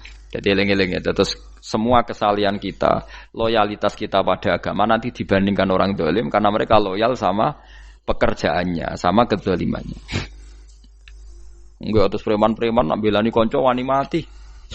Kadang kiai santri belani kiai ini rapati wani mati. Wis repot preman-preman nak tobat wis repot. Kula nu rada nyesal mek tobaté preman. Nak ana preman teng perapatan tobat. Niku terus ning masjid, men itikaf terus mbek wong sopan. Niku ora pas sajane. Nah, tobat itu tetep ning perapatan. Sing dhisik ganggu wong disingkirno. Dadi ku tobat tenan sehingga dhisik perapatan sing gawat dadi gak gawat. Mergo sing preman gawat diganti preman sing lunak. Ora terus ning masjid ya sing iki tetep diganti generasine ngono. Mestine maksudnya mesti ora kok terus elek mboten mestine tobaté ngoten niku. Sayyidina Umar itu dulu itu menakut-nakuti orang Islam. Angger ana ndekne wong Islam wedi kabeh. Terus Abu Bakar ya wedi kabeh wedi. Suatu saat Rasulullah mlaku-mlaku ngerti Umar gulut ning ukat, menangan. Kata Rasulullah andekan yang Islam itu hebat Islam. Hanya Rasulullah berdoa wa ma'izal Islam fi Umar. Akhirnya Umar masuk Islam. Hari Kamis masuk Islamnya. Wis kira tau mikir to sak dinane kula roh sak dinane dongane Kamis masuk Islam Jumat. Ning omahe adike ning gone IP-ne. Mergo diwacana Quran surat Toha. Bareng Islam metuki Nabi, mohon walhasil bar Islam teng Zaid bin Arqam ning mbene Nabi terus langsung marani omahe Abu Jahal ora terus ning masjid menenge mboten langsung marani Abu Jahal. Angger ki ganggu Nabi tak pateni. Bariku marani Abu Jahal. Aku saiki wis Islam iki ganggu Nabi tak pateni. Gentenan wong kafir sing delik. Paham nggih? Jadi enak lho maksudnya. Lah misalnya terus Umar dadi sopan santun terus ketemu wong dilo, ketemu Abu Lahab monggo derek akhir. Wah. Kacau. Artinya enggak ada perubahan kan kalau gitu. Lan ruh ini mantan preman mboten kok tobaté ning kene ora roh. Mboten harus kiai dene. Mestine ngoten. Makanya Wahsy itu yang bunuh Sayyid siapa? Hamzah. Karena dia disuruh Hindun itu istrinya Abi Sufyan itu. Itu setelah membunuh Sayyid Hamzah dan dia Islam. Dan Nabi tidak siap melihat wajah Wahsy. Sumpahnya Wahsy apa? Saya bersumpah akan membunuh orang paling dibenci Rasulullah. Sebagaimana saya pernah membunuh orang paling dicintai Rasulullah. Terus tobatnya dia mateni Musailamah al-Kadzab. Wong sing ngaku Nabi ngarang Quran. Itu tuh sing mateni sinten? Wahsy. Jadi Wahsy sebagaimana aku pernah membunuh orang paling dicintai Rasulullah. Tobat saya membunuh orang paling dibenci Rasulullah. Lha misalnya terus wasi tobat, terus sampean nyapu masjid, terus gak duwe selera tarung. Zaman kafir tarungnya tenanan, bareng Islam menyapu masjid. Bariku ngiseni jedinge terus bareng dijak perang wedi wae repot. Ya niku ide kula tapi ora kudu lakoni. Nek mau cerita ilmu sampeyan ora kudu nglakoni. Ya tugale wong preman brah-brah. Blojo narkoba entek akeh dilakoni, nggo judi diakoni. Sewengi orang preman itu kalau judi 2 juta 3 juta loh. Bareng tobat ngeboni masjid 10.000. Padahal donyane jek akeh. Mestine tobat yo. Saya zaman judi semalam 3 juta. Sekarang kalau pengajian atau ke masjid semalam 3 juta 100 lah minimal diluwai. Ora malah pas tobat nglebokno amplop masjid yo 10.000, kadang 2.000. Repot-repot. Tapi ya apik tobat, mesti iki cerita. Ndak begitu, mestinya berbanding. Paham nek sampean takok tobat itu cara ulama nggih ngoten niku berbanding. Mulane riyen Khalid bin Walid itu jadi panglima perang Islam itu. Saya masih ingat makalahnya Khalid bin Walid. Fakama anni aktsartul qatla fi kufri aktsartul qatla fi Islam. Dulu ketika saya kafir adalah sangat banyak membunuh orang Islam. Perang Uhud kalah itu karena panglima orang kafir adalah Khalid. Dia cakap sekali dalam mengatur strategi perang. So Khalid itu utek elek kan. Pikirannya ala sahabat yang menuso ruhin es. Kayak wong wedok ambek apa jenenge ghanimah mesti medun. Nah, sahabat ora kabeh kaya aku kan ana kaya kue barang macam-macam. Gunung Uhud itu dhuwure mok sak musolane iki Jamira Gunung Uhud kaya Merapi niku mboten. Nah kaya Merapi amanah ning dhuwur tetep ora kenek, meleyang to. Dadi Gunung Uhud itu dhuwure mok sak musolane mbok dhuwur pundi. Wong kula nate mriko bolak-balik kan gak bisa nek urung tahu. Kula kaya wong India dadi melok itikaf teng gunung napa Uhud. Mbok piye dalile apa ya ora roh. Lah itu Khalid bin Walid pinter, dia ketika kalah itu muter ke belakang terus ghanimah itu dilepas. Ya dulu itu dalam perang dulu tuh ghanimah itu kan perempuan sama apa? Ya sama barang-barang itu. Ketika dilepas itu dianggap sudah mengaku kalah. Ada sahabat sing kok ruhin-ruhin itu udah akabir sahabat, ada sahabat papan atas, sahabat sing ya, yang seperti itulah. Sahabat kebanyakan turun. Turun ternyata Khalid itu muter terus naik dari belakang. Pas sahabat turun, dia naik dari apa? Yo penak karek mana iko dhuwur, itu akhirnya kalah. Itu ya gara-gara strategine Khalid bin Walid. Nah, terus dia bersumpah, saya bersumpah semua kecerdasan saya, semua kecanggihan saya akan saya gunakan untuk membela Islam.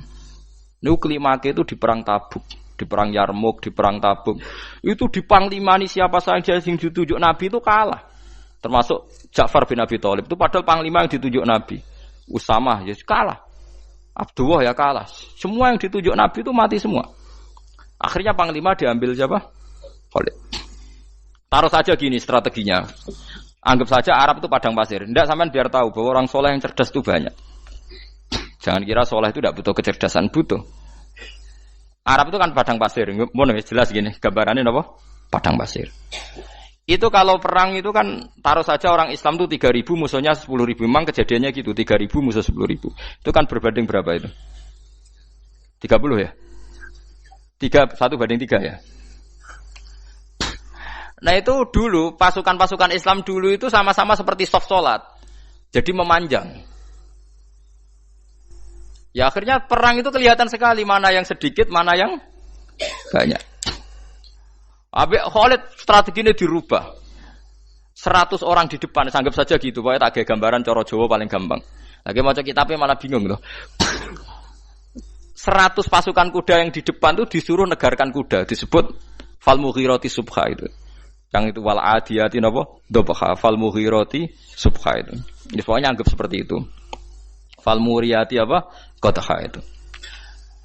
Kuda yang 100 di depan disuruh menegarkan. Pokoknya kon gerak sehingga debu itu banyak bertebangan. Terus pasukan yang 3.000 itu disuruh memanjang sepanjang-panjangnya. Karena di depan ini ada tegaran kuda tadi, orang kafir yang di sana itu melihatnya ada bantuan datang baru. Wih, pasukan Islam teko wakeh, panjang lagi. Dikira jumlahnya itu sampai 50.000 lebih. Paham sih kalau maksudnya? Sehingga wong kafir melayu perkara ini tidak mungkin kita tandingi. Orang Islam dapat bantuan baru. Padahal ya wongnya podo. Mau baris setok dirubah. Nah misalnya sing mimpin Mustafa sembah jare mati ya syahid, mati kabeh wong Islam. Lah itu artinya dia masih ingat betul saya dulu pernah menggunakan kecerdasan yang sama untuk mengalahkan umat Islam. Saya bersumpah kecerdasan yang sama akan saya gunakan untuk memenangkan Islam. Coba bayangno to nek padang pasir 3.000 orang yang 100 di depan negarno kuda supaya pandangan tidak begitu jelas. Terus yang belakangnya memanjang dari jauh kan kelihatan pasukan dapat bantuan baru. Padahal ya orangnya sama. Akhirnya orang kafir merasa wah enggak imbang. Kita tidak imbang karena orang Islam dapat bantuan. Terus menang perang itu. Lah itu tobat bener gitu loh. Orang kok pas kafir cerdas, buareng Islam tobat nyapu masjid. Sebarigus ngaji ngantuk. Padahal zaman kafir cerdas, memperdayakan ekonomi nganti sugih bergeder. Bareng Islam terus dunia nentek melarat terus nyapu masjid terus bariku sholat qobliyah ba'diyah mulai nggak poso sunat ya tidak apa-apa itu tapi sugih tetap kok zaman kafir sugih zaman Islam kere mestinya zaman Islam ya sugih terus kecerdasan dan hartanya untuk liizatil Islam wal muslimin mestinya tapi ya nggak apa-apa kalau ada tobat model gitu ya tidak apa-apa ojo terus dari Gus Pak ngene ku elek ya ora ana jenenge tobat mesti ape tapi nggak fair gitu loh Masuk zaman nakal serius, zaman tobat sekenanya itu kan fala tuti mongko joto atsira al kafirin ing pira-pira kafir fi hawahum ing dalem selera hawa nafsune wong kafir. Wajahidhum lan merangi sirahum ing kufar. Merangi maksudnya berjuang bihi kelawan Quran. Maksudnya hujjah. Wong iku nak merangi wong kafir nganggo Quran, ndak mesti perang iku nganggo pedang. Niki jelas kita bire wajah hidum bihi ebil Quran. Maksudnya perang nganggo Quran itu kita melatih argumentasi atau hujah yang dengan hujah itu jelas-jelas ketok bener ya agama napa Islam. Wajah lan merangi sirahum ing kufar bihi lan Quran ayat Quran itu Quran jihad dan kelawan perang atau kelawan jihad kelawan berjuang kabiran kang gede. Wa wa ta'ala wa alladzi zat maraja ingkang lepas sapa Allah al-bahraini ing dua laut. Arsalat sing lepas sapa ta'ala huma ing al-bahraini mutajawiro ini hale berdampingan. Hadza utawi iki ku asbun iku banyu sing banget segere, banget manise, banget segere. Furatun tur enak diombe, sadidul udzubati tekse banget manise. Iki kuno nak manane mudah diminum. Wa hadza utawi iki ku milkhun iku banyu asin, ujajun tur banget paite. Sadidul muluhah tegese banget paite. Tapi wasemono sungai sing gampang diminum. Misalnya sungai Komerapi sing napa gampang diminum maksudnya mboten pahit.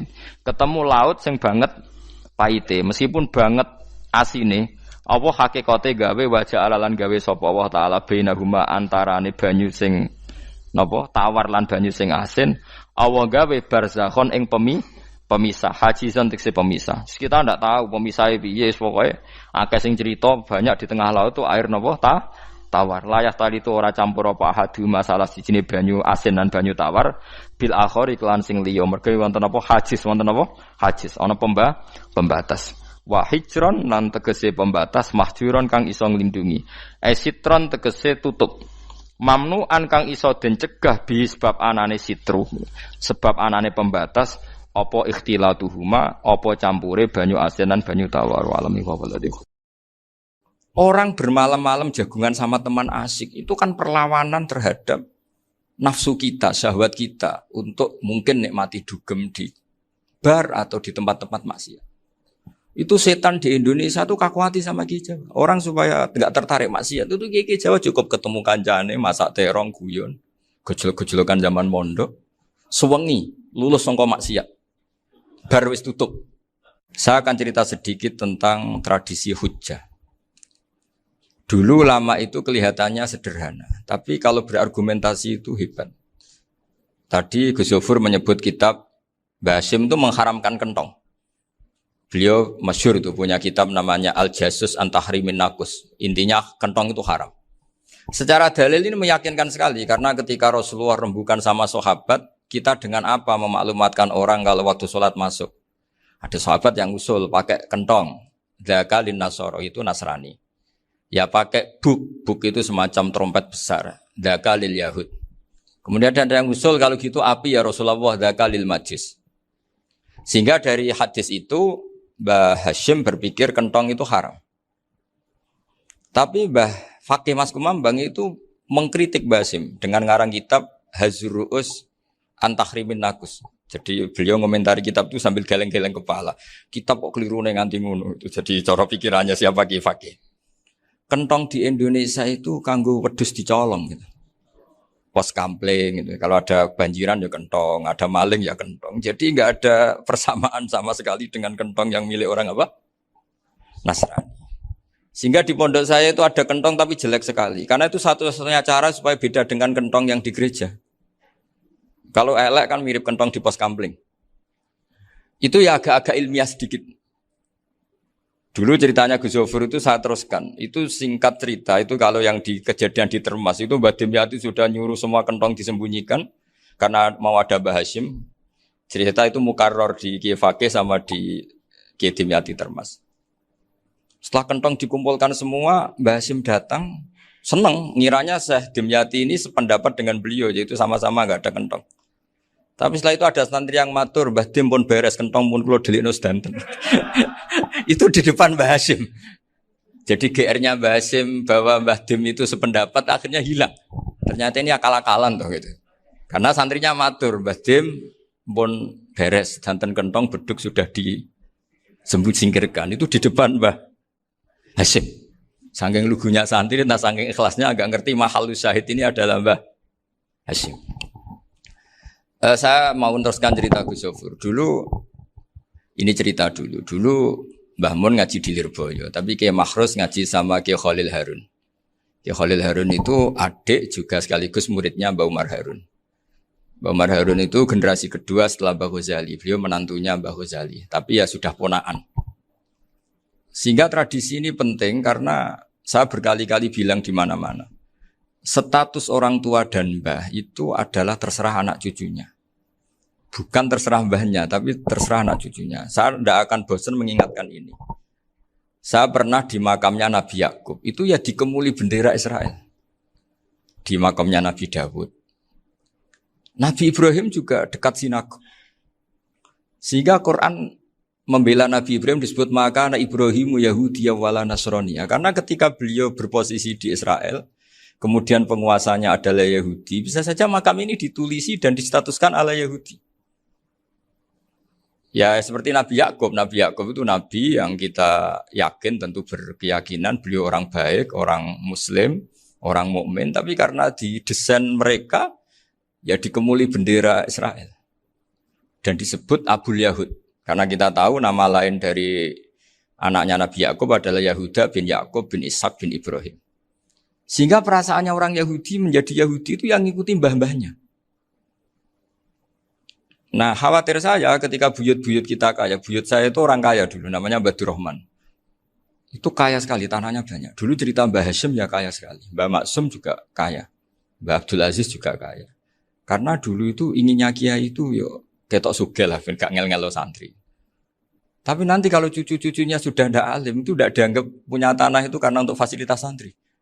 Aku tak kedonyan, mbah-mbahku ya kedonyan. Buktinya tanah yombo. Karena dia akan menafsiri sesuai cara berpikir.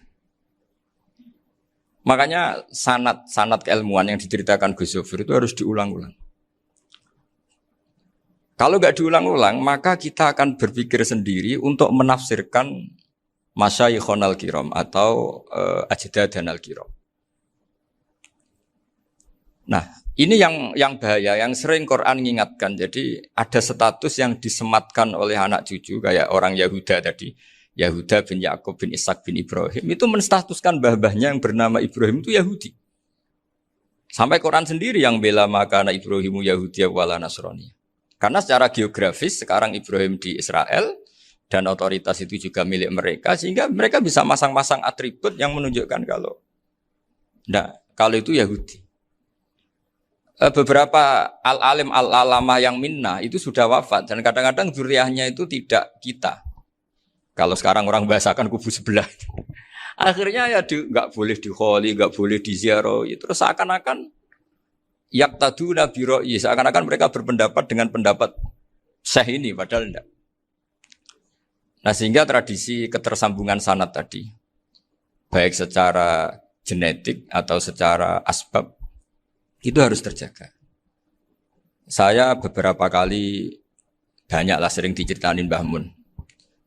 Dulu Mbah Munawir ini cerita ya, Mbah Munawir itu hak saking senenge kitab, ben santri ini so ngaji kitab. Itu kalau ada alumni Lirboyo, alim disuruh baca muin di sini itu Mbah Munawir ikut. Saking ingin tasjeknya, ingin ngajari santri bahwa ngapal Quran itu hafal tok, tapi yo paham. Dan penggalinya Mbah Munawir itu sampai klimaknya dulu Mbah Zaini itu nate nikah sama Nyai Komariah kalau nggak salah, binti Karim, binti Manap.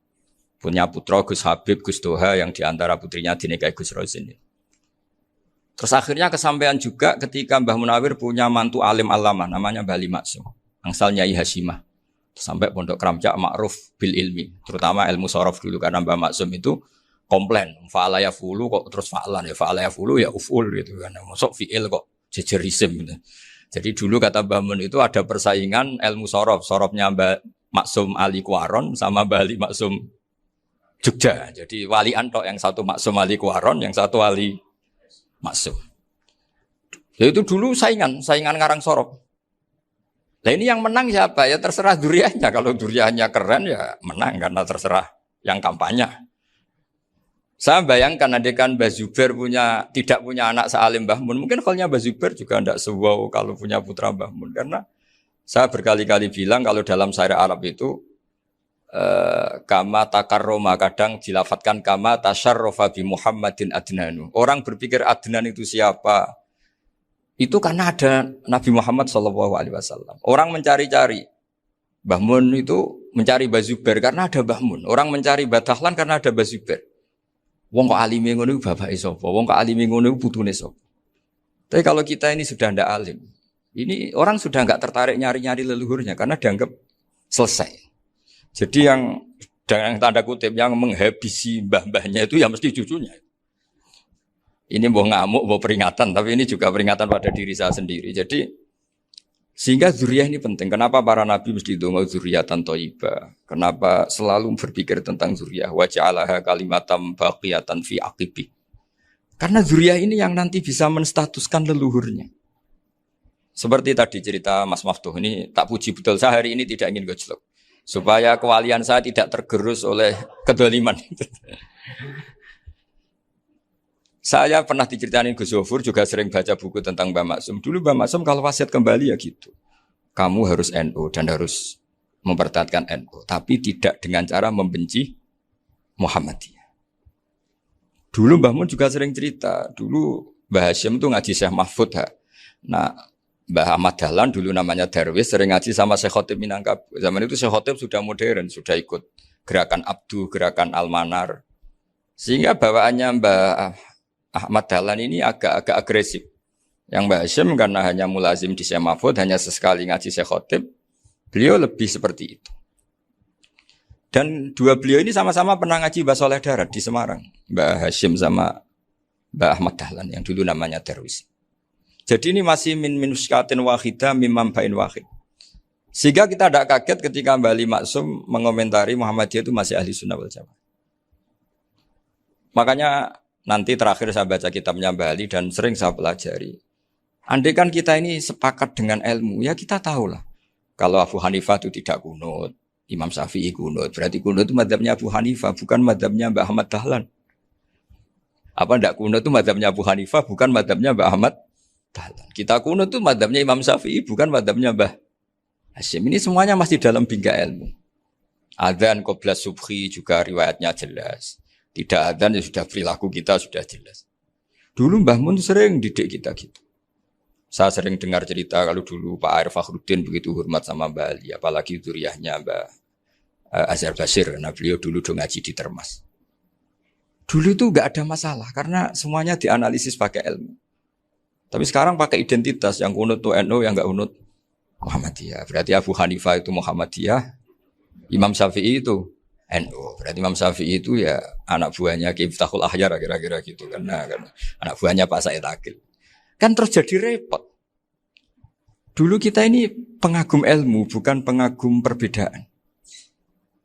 Sehingga di sini yang saya kagum dari sekian ceritanya Mbah Ali Maksum, supaya kitab ini to the point, supaya nggak lama-lama karena waktunya juga. Nanti kalau kemalaman ini kena semprit ini sudah. Ini diantara yang diceritakan Bali itu unik. Imam Syafi'i itu sering tawassul, sering wasilah sama siapa itu? Abu Hanifah. Ini sudah tak petakan, saya baca yang sensitif lah, so, yang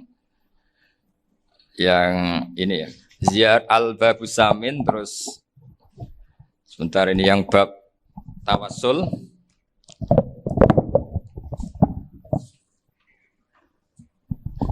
Ini di sini halaman 90, mungkin santri-santri kerap ya bisa ngecek lagi di kitab Hujatul Ahli Sunnah. Ketika cerita tawassul, di antara yang diceritakan Bali Maksum adalah perilaku ya, bukan sekedar statement tapi apa? Perilaku. Perilakunya Imam Syafi'i atau ahwalnya kalau bahasa halusnya, yang selalu ke makamnya Abu Hanifah untuk tawassul. Padahal Imam Syafi'i itu orang yang secara ilmu sering kritik Abu Hanifah.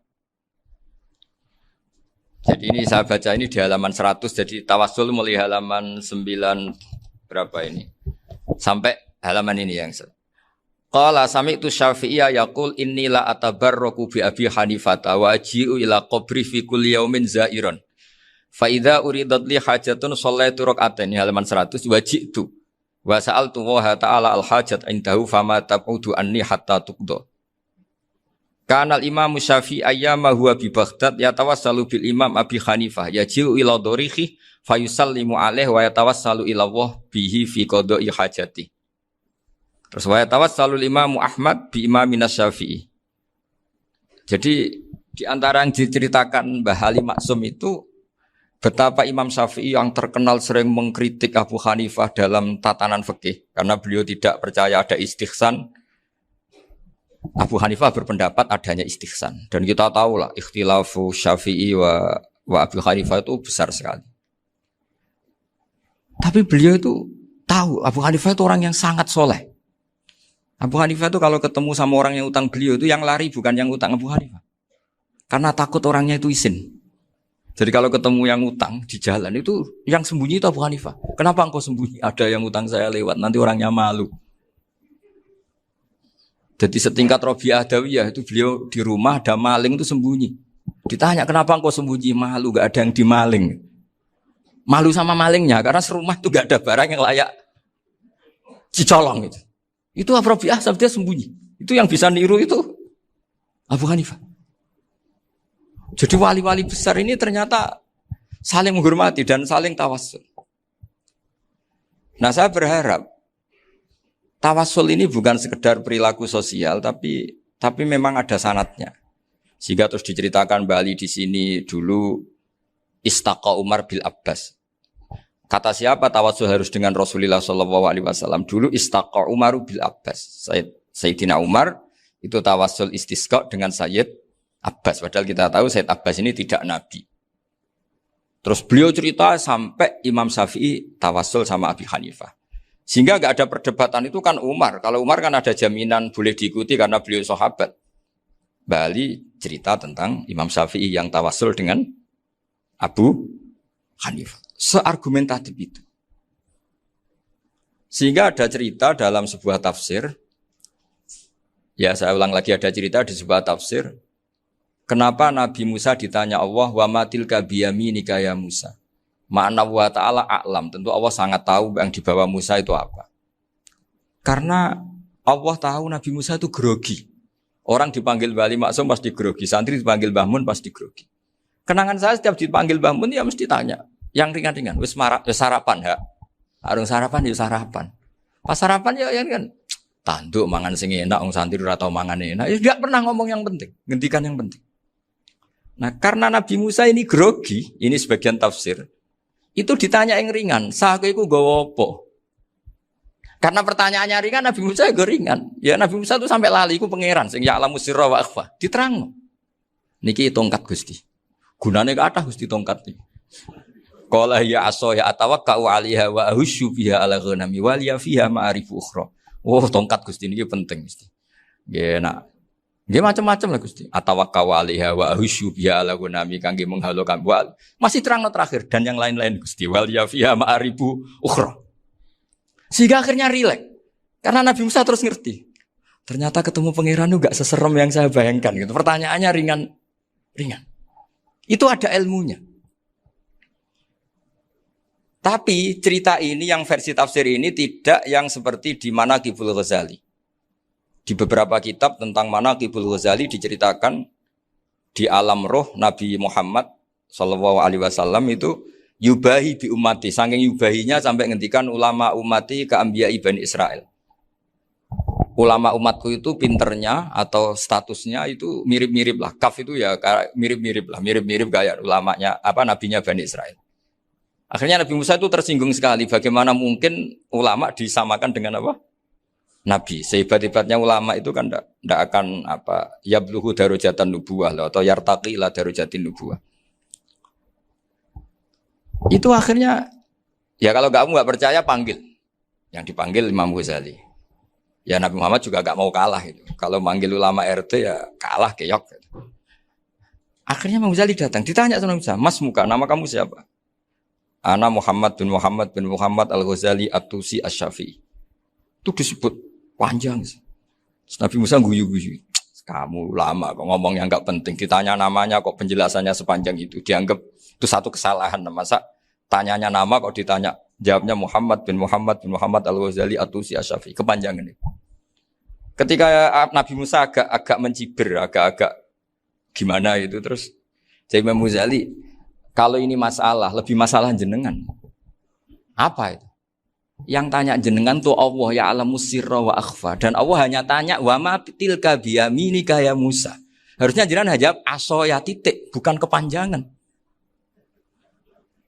Atawakkau 'alaiha wa syubha itu kepanjangan. Allah tanya yang di bawah kamu itu apa? Yang di tangan kamu. Harusnya jawabnya hanya asoh ya. Tapi kenapa penjelasannya sepanjang itu? Sampai terakhir waliya fiha ma'aribu ukhra. Terus pinter tenan kayak gitu. Terus ada Nabi Musa terus bilang, ya pinter tenan gitu. Padahal kita tidak pernah GR seperti itu kan kebetulan Imam Ghazali gitu. Kalau yang lain mungkin ya keok lah kira-kira gitu. Tapi ini cerita dalam khazanah keilmuan. Benar yang dikatakan Gus Zofur. Saya termasuk orang yang pernah mondok Lirboyo Pasanan. Jadi setelah saya disuruh nemani Gus Kamil, tahun berikutnya Gus jenengan disuruh. Pokoknya anakku, bosak ulan lah, kudu tahu mondok Lirboyo. Biar aku tahu ngaji Wakarim. Terus yang disuruh membaturi Gus Kamil itu saya. Jadi saya pernah 1 bulan tuh di Lirboyo. Karena saya ini santri beling ya, kontraknya pokoknya penting ziarah Bakarim. Biasanya nggak pernah ngaji. Pokoknya gerbar ngisa. Ziarah ya sudah. Ngaji subuh ingat saya sama Gus Imam. Itu dari 17 hari ingat saya ngaji 2 kali. Tapi kalau ziarah ke Bakarim sudah lupa jumlahnya karena memang kontraknya disuruh ziarah. Sampai seperti itu. Dan saking senengnya bangun sama Bakarim saya masih ingat. Ngamplopi salam template itu masih ingat untuk Gus Anwar, untuk Gus Imam, untuk Gus Kafabi, termasuk untuk Gus Maksum. Itu malam-malam saya dijak ngamplopin. Zaman itu saya masih ingat selawewu. Zaman itu kos 1 bulan itu 13.000. Jadi kira-kira kalau 25.000 itu untuk kos 2 bulan. Jadi saya krusnya itu pakai kos. Saya masih ingat Mondok Sarang itu kos 1 bulan 13.000. Berarti kira-kira 500.000 itu di amplopin sendiri sama Bang. Ini untuk Gus War, ini untuk Gus Imam, ini untuk Gus. Padahal Gus Imam ini mondoknya sudah dibangun. Itu bangun hormatnya sampai untuk jatah salam template. Nah yang ribet kebalikannya, kita pulang Gus Imam karena melihat Gus Kamil ini putrane Mbah Mun, Gus Kamil disangoni. Saya juga disangoni karena Gus Imam dulu ngaji juga sama Pak D saya. Sama keluarga saya. Itu kata Gus Kamil setelah keluar, mau agak muni gua abal, boten berarti gua aku. Karena ini penting. Ini kalau sampai dianggap tukar guling ribet deh. Jadi ditakwil sendirilah. Mau gak muni gua abal ya? Boten wis, yes berarti halal.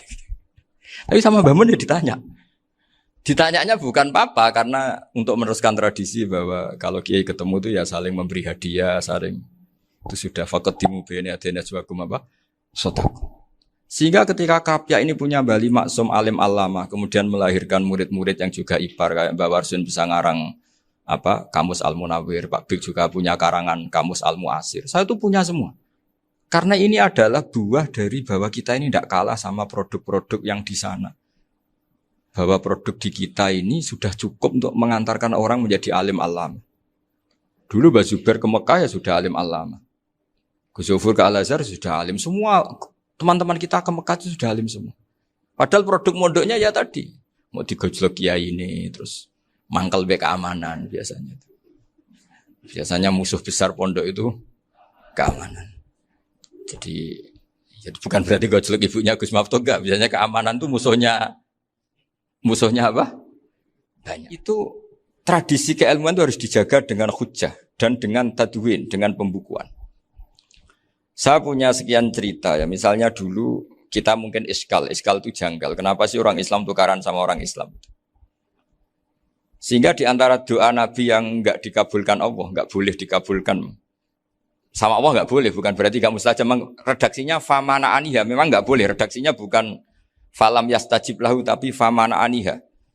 Di Al-Marrah As-Salisa ini Nabi dilarang, yaitu melarang umat Islam itu jangan sampai tukaran sama umat Islam sendiri. Itu kata Allah, ya enggak bisa kata Allah kalau itu enggak saya kabulkan. Itu dulu guru-guru kita nyontohkan sederhana. Kira-kira kalau saya tukaran wek Gus Zofuru mbah mun luwih ikhlas dibanding ditukari wong liya. Nek ana kakak ditabuk adik wong tua luwih ikhlas dibanding ditabuk tangga.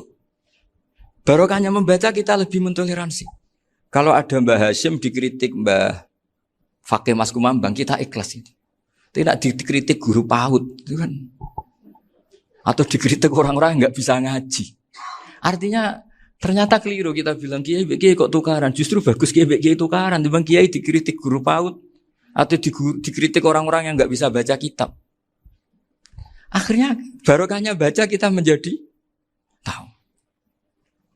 Dulu Mbah Mun sering cerita, ini masih cerita silsilah ya. Jadi Mbah Ali Maksum tadi kita tahu di antara guru besarnya Mbah Ali Maksum tentu Mbah Mahfud Termas. Beliau adalah adik dari Kiai Mahfud Termas. Mbah Dimyati ini adik Kiai Mahfud Termas.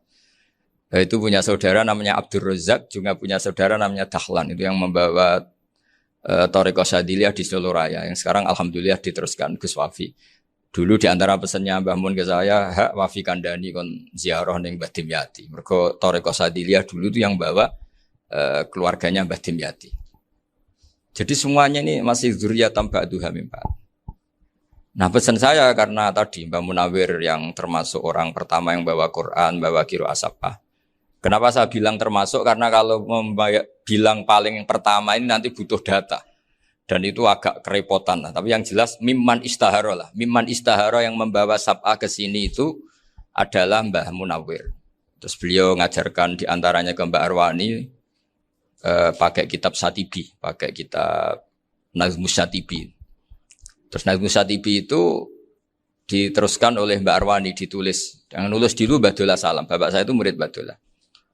Dulu Mbak Dola sebelum ke Mbak Arwani ngaji sama Ki Said di Sampang. Bapak saya sebelum ngaji di Badola sudah hafal Quran lewat buyut saya sendiri namanya Ki Zubaidi. Yang Ki Zubaidi akhirnya jadi menantunya Mbak Ahmad Su'eb. Jadi buyut saya kandung ini namanya Sofia, itu angsal keluarga Lasem yang adiknya. Sofia ini punya adik Badi'ah yang jadi ibunya Ki Sahal. Terus Ki Sahal punya Mbak Yu namanya Muzayanah.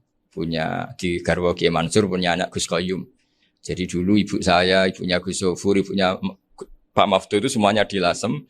Karena saya dari keluarga Gen ya Lasem, dari keluarga sanad guru ya Lasem. Tapi Lasem Bahdawi itu dulu ngajinya di Mbah Umar Harun di Sarang. Nah, Mbah Umar Harun ini menangi Sayyid Ahmad Zaini Dahlan.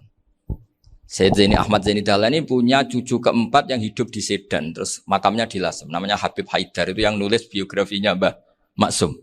Mbah Maksum bukan Bali. Biografinya Mbah Maksum. Itu ditulis oleh Habib Haidar. Namanya Haidar bin Hasan bin Sodaqoh bin Ahmad Zaini Dahlan. Nah, Habib Haidar ini menantunya Sayyid Hamzah Sato. Hamzah Sato itu Hamzah bin Abdullah bin Umar. Itu kakaknya Sayyid Abi Bakar Sato, Sohibul I'anah. Nah, Sayyid Umar ini yang dulu ngajari mbahnya Mbah Mun namanya Ahmad bin Su'aib. Nah, di antara ajarannya adalah baca kitab-kitab kecil yang bisa dihafal. Dibawalah ke sarang jadi metode muhafadzah. Tapi kemudian lama-lama oleh pondok itu jadi syarat kenaikan kelas. Dulu nggak ada muhafadzah untuk kenaikan kelas ya, supaya orang alim itu harus hafal, lama-lama dipakai syarat untuk muhafadzah. Jadi semua ini sanad harus kita ingat supaya kita bisa menjaga tradisi. Termasuk tradisi ini kiai seneng jagungan, terus ngomong ra penting. Itu juga sanad. Setahu saya Mbah Mun itu kalau ketemu bapak ya guyon terus. Saya punya kenangan tuh yang dulu agak iskal tuh begini. Ada isu lah, entah isu entah hoax entah apa, ada kaji itu agak beling itu, pokoknya beling lah. Seneng siapa itu, rondo lah apa. Pokoknya beling gitu. Ketika Mbah Mun dilaporin tamu kalau kaji itu beling sama rondo itu. Mbah Mun tanyanya lucu. Lho ayu no cum. Wahyu banget Mbah. Wahyu. Itu bapak juga bakas ayu nih. Dulu saya sekali ini kiai kok bakas wong ayu, bakas budine barang lah kira-kira gitu. Tapi setelah saya tambah alim, tambah ngerti itu, kata bapak gini, ya apik bakas ayu hak, timbang iya, no malah kozaf. Ternyata seni. Sekali Mbah Mun atau bapak bilang, waji kok zino kaji, maka larinya ke kozaf. Maka menghindari bahasa menuduh, ngomong yang nggak penting. Loh ayu no. Jadi kiai dulu tuh orang sok suci tapi menghindari hal-hal yang jadi punya seni untuk ngelola kehidupan. Orang bermalam-malam jagungan sama teman asik itu kan perlawanan terhadap nafsu kita, syahwat kita untuk mungkin nikmati dugem di bar atau di tempat-tempat maksiat. Itu setan di Indonesia tuh kakuati sama Ki Jawa. Orang supaya tidak tertarik maksiat itu Ki Jawa cukup ketemu kancane masak terong guyon, gejol-gejolokan zaman mondok, suwengi lulus sangka maksiat. Bar wis tutup. Perlawanannya sederhana, enggak pakai tahajud, enggak pakai wiridan. Karena Ki Jawa juga koyoke rapati potongan ahli ibadah gitu. Itu jagungan. Gitu. Jadi setahu saya itu pernah lihat Bali itu sekali ketika beliau ngisi ceramah di Mbah Hamid Bedowi. Saya masih kecil diajak bapak. Dulu kalau bapak ngelihat Bali sama Mbah Hamid itu mesti nangis. Karena dua orang alim bertemu. Yang akhirnya ya bisanan itu. Mbah Hamid punya anak Gus Nasih, di sini ada Mbah Nafisa, terus jadi Mbak Salih Hindun itu. Jadi dulu tuh ya guyon terus ketika ketemu. Itu yang sering bodoni Mbah Hamid itu ya Ki Bisri. Ki Bisri itu kalau datang ke Ki Hamid Pasuruan, nak wali tenan aku teko ditata nomangan. Jadi ukurannya ya. Ternyata sampai sana dikeimangan tenan.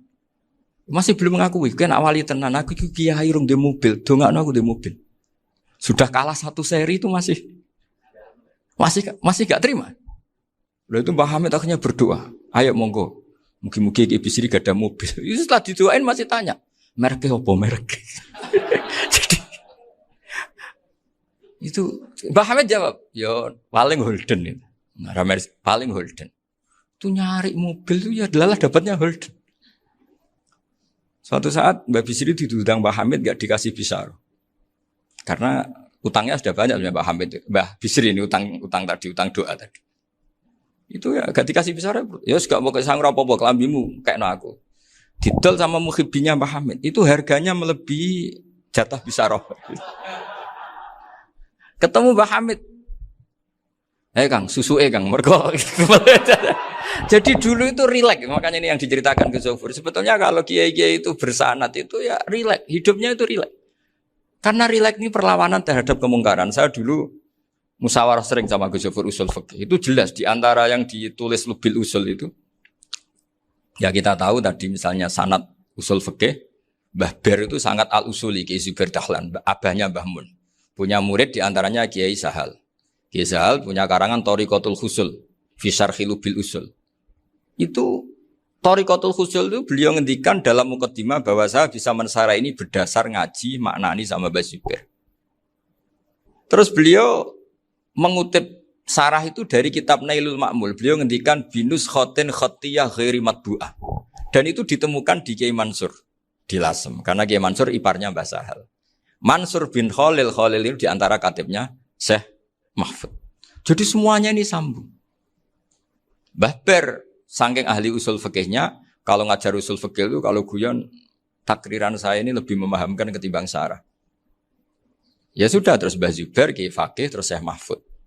Di sini Syekh Mahfud termasuk orang yang dekat Mbah Munawir sampai putrane Mbah Mahfud namanya Gus Muhammad dibawa Mbah Munawir, kemudian mondok di Termas diantaranya terus dinikah jadi menantunya kalau nggak salah Haji Taslim di Betengan, kemudian sekarang juriannya Mbah Mahfud di Betengan. Ini nggak boleh hilang secara sebab.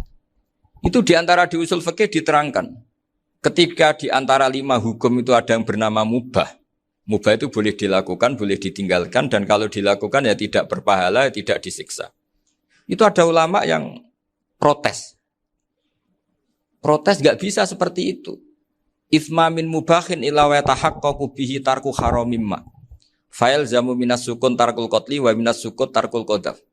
Tidak bisa, mubah itu tidak ada. Kalau kiai jagungan semalaman, itu Allah ngitungnya itu hada taroka dugem, wahada taroka delok dangdut, wahada taroka kada wakada. Oh, itu luar biasa. Dan kita ngikuti yang seperti itu saja. Gak usah tahajud, gak usah witir telulas, kaya ora kuat timbang gremeng. Sewengi jagungan, setan ngenteni kita tergoda maksiat, ternyata maksiatnya sampai tutup, kiainya masih apa? Jagungan. Jadi jagungan saja ada ilmunya bahwa itu perlawanan terhadap tarkul ma'asi. Sehingga bagaimana Anda katakan mubah ini mubah, toh gunanya adalah tarkul haram. Meskipun efek mubah juga bisa tarkul wajib, wae bojo blonjo turu. Karena wae ngrumat ibuke turu. Itu halal wajib. Jadi mubah itu resikonya ya bisa tarkul wajib, bisa tarkul haram. Sehingga kalau sanad ini terjaga secara baik, secara kultur, saya sering juga sakuan sama Gus Yofur, itu mesti tak niati gitu. Jagungan wong alim kuwi ibadah dan menikmati ibadah adalah dabul auliya wa dabul ulama. Kata Imam Ghazali, pada akhirnya waqud buhadaddin al-istilzat bil mubahat. Kata Imam Ghazali, pada akhirnya qutbu hadaddin, madaru hadaddin, pokok dari agama ini adalah melawan kemaksiatan dengan kita menikmati al-istidzat bimubah. Kita menikmati sesuatu yang dibolehkan Allah Subhanahu wa taala. Dan seperti ini itu bisa qasmu dhuhri syaitan, bisa menghancurkan punggungnya setan. Karena kalau melawan setan dengan ibadah ini kadang kita capek selain isra potongan. Tapi nak kangkang ning komplek H gitu jagungan mbek kancane, ngenang melarate, mbok ngenang ra sekolah ramunggah, kenangan sing ramunggah diarani istiqomah. Gitu kan. Diarani tulus zaman, kok sing munggah dianggap kesusu. Saya ini punya pondok Quran, kalau ada yang hafal 3 tahun mesti digojlok kancane. Gak apik kesusu itu. Kesusu itu mesti tidak barokah karena tergesa-gesa apa? Hatam. Sehingga yang enggak hatam-hatam itu kayak partai mayoritas. Ini yang partai tulis zaman katanya. Ahli sobri katanya. Akhirnya di pondok gara-gara itu mau guyon, tapi enggak ada stigmasi yang enggak naik. Di Pondok Sarang itu saya punya teman itu banyak yang sekelas dengan saya, sekelas sama Gus Kamil, akhirnya sekelas dengan Gus Yofur. Padahal saya ini kakak kelas. Saya temannya, Gus Kamil temannya Gus Yofur. Ini anak ini nggak pernah naik, itu nggak dicibir di pondok. Karena guyonan tadi, guyonan bahwa ini bagian dari bentuk apa? Istiqomah. Nanti yang goblok juga tenang. Karena kiainya cerita, kadang santri goblok ya barokah. Di sini pondok akeh santri ora tau sinau ning omah dadi kiai gede. Selalu kiainya tuh cerita seperti itu. Akhirnya sing goblok ya bangga dengan kegoblokannya. Iya, jadi kiai itu orang yang meskipun guyon ini barokahnya Masya Allah. Dan setahu saya kiai-kiai alim itu ya senengannya guyon karena tadi guyon itu luar biasa. Bapak saya itu kalau pesan sama saya itu enak ngaji ya guyon nice. Wong ning omah mikir utang, mikir wedi bojo macam-macam kok ngaji mbok jak nangis pisan, nangis ping pindho gitu. Sudah jak guyon ae. Paling gak lali. Dan beliau punya dalil kul bi fadlillah bi rahmati fa bidzalika falyafrah. Jadi jangan sampai orang ini farah bil maksiat, jangan sampai orang itu. Dan ini yang saya kenang dari sekian cerita murid Bali. Mbah Ali Maksum ya senengane guyon. Gojol-gojolkan mbek santri guyon. Ini saya maklumatkan ke semua santri beliau bahwa ini bukan sekedar guyon, tapi al-istildzat bil mubahat. Ini adalah perlawanan terhadap setan karena banyak orang bisa senang tuh kalau nunggu maksiat. Ini bisa senang dengan sesuatu yang tidak maksiat. Itu kayak apa hebatnya? Makanya Nabi itu kalau ketemu sahabat ya sering ngendikan yang ringan-ringan. Ya Umar ma'afalan duher jong mana piye ije. Kalau ketemu anak kecil ya. Nanti ketemu yang tua-tua yang sudah enggak bisa mikir, ya cerita-cerita saya mohon sekali murid-murid kerap ya. Jangan hanya ngaji fikih. Kalau hanya ngaji fikih itu posisi Abu Hanifah itu seakan-akan nyun sewu orang yang sangat tidak ahli hadis. Karena beliau di situ kelihatan kalah sekali dengan Imam Syafi'i. Apalagi di perdebatannya Muhammad bin Hasan Asy-Syaibani dengan Imam Syafi'i itu kelihatan sekali betapa Abu Hanifah itu orang yang nyuwun sewu ditinggalkan dalam ilmu hadis. Sampai beliau hanya dapat gelar min ulama ahli ra'yi, termasuk ulama yang kuat logikanya. Juga harus baca kitab-kitab seperti ini. Ternyata di balik Imam Syafi'i mukhalif pada beliau di bab-bab fikih, perilakunya sangat hormat. Sampai beliau tuh kalau tawassul ke kuburannya Abu Hanifah. Dan beliau ngendikan an-nasu fil fiqhi iyalun ala Abu Hanifah. Semua orang yang ahli fikih itu masih anak buahnya Abu Hanifah. Saya berkali-kali cerita, mazhab Syafi'i itu alatut tadhir hanya dua, yaitu alma wa turab. Abu Hanifah nambahi wanar. Alasannya Abu Hanifah, orang mukmin yang dosanya banyak itu dibakar di neraka, dan alasannya Allah litadhirihim, untuk mensucikan mereka. Sehingga pikirannya Abu Hanifah, an-nar itu min alatit tadhir. Apa yang terjadi ketika bata itu batu bata yang dibakar, di situ campur teletong, campur apa-apa, itu kalau sudah mazhab Abu Hanifah selesai, sudah suci. Karena sudah ngelewatin pembakaran. Meskipun kita tidak akan kalau kehilangan air terus wudu dengan api, bisa bunyak semua itu. Tapi apapun itu menjadi solusi. Sehingga saya punya kitab namanya Ikhtilafu Malik, Ikhtilafu Malik wa Abu Hanifah atau Ikhtilafu Syafi'i ma Abu Hanifah. Itu kelihatan sekali kalau Abu Hanifah itu nyuruh posisinya kalah. Karena yang ngarang orang-orang Syafi'i. Tapi kalau melihat kitab-kitab kewalian, misalnya di kitab Mizan Kubro ini juga sering disebut itu Mbak Ali Maksum tentang Imam Sa'roni. Berkali-kali beliau mengutip Mizan Kubro. Itu Abu Hanifah adalah orang yang sangat mukasyafah. Artinya ketika Nabi cerita air wudu itu menjatuhkan dosa, tidak ada air wudu yang jatuh ke kamu kecuali saat itu juga dosa kamu jatuh. Itu beliau datang ke Madharota Kufah. Kemudian beliau bilang sama si orang tua tadi, tub anizina. Orangnya terus bilang atubu minazina. Ada lagi pemuda datang dibilangin tub an ukuki walideka. Terus bilang tub tu an ukuki walidaya. Sampai yang terakhir ada tub an simai alatilahwi atau an samai alatilahwi. Terus tub tu an samai. Ketika orang itu ditanya, kenapa engkau begitu tahu dosanya apa? Saya tahu air wudu ini menjatuhkan apa? Jadi kira-kira kalau zina mungkin ya batang babi lah. Kalau hanya sekedar melihat bak-bak mungkin ya curut atau tikus lah kira-kira gitu. Nak delok sediluk ya mungkin ya tikus cilik gitu.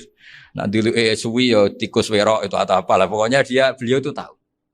Tapi anehnya Abu Hanifah apa? Setelah itu dia nangis minta mukasafahnya ditutup. Ya Allah, saya ini mukasafah kok malah menjadi tahu sawatil mukmin. Padahal aturan syariat jenengan man satara musliman satarahu, bahwa enggak baik melihat jeleknya orang mukmin. Minta ditutup. Makanya saya ini bangga ada mukasafah. Makom yang kita sampai sekarang tuh makom setelah Abu Hanifah mukasafah. Jadi Abu Hanifah repot-repot mukasafah, minta makomnya ditutup, tidak menjadi mukasafah. Dan alhamdulillah kita sudah tidak mukasafah sebelum minta ditutup. Jadi kita ini keren. Keren karena aturannya itu man satara musliman satara huwa, yang tidak tahu aibnya orang muslim maka Allah akan nutupi aibnya di akhirat. Dan kita alhamdulillah barokahnya tidak mukasafah, tidak ngerti aibnya orang mukmin. Jadi kita harus pakai patokan ilmu. Saya ulang lagi, kita harus pakai patokan. Makanya saya tahu betul ketika Kiai Hamid Pasuruan, beliau dulu ngaji Jamul Jame, ngaji Juman, Bali Maksum di sana sama Gus Habib, sama Gus Muhammad bin Mahfud. Termasuk mbah saya kandung dulu Kiai Sidik, mbah saya yang dari itu juga ngaji di Termas. Bapak saya dulu Kiai Nur Salim ngaji di Buyut Baiti. Dulu itu kawin juga sederhana, kayak cerita Gus Zofur. Jadi bapak saya kandung itu Kiai Nur Salim itu ngaji di Mbah Baiti. Mbah Baiti itu adik kandungnya buyutnya saya dari ibu. Nah Mbah Baiti itu teman akrabnya mbah saya namanya Kiai Nur Sam, Mbah Nur Sam.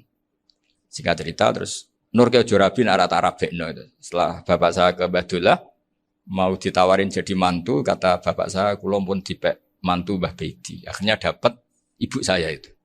Karena ibu saya itu cucu Mbah Baiti, cucu lambung. Jadi mbahnya ibu saya itu Mbak Yunya Mbah Baiti.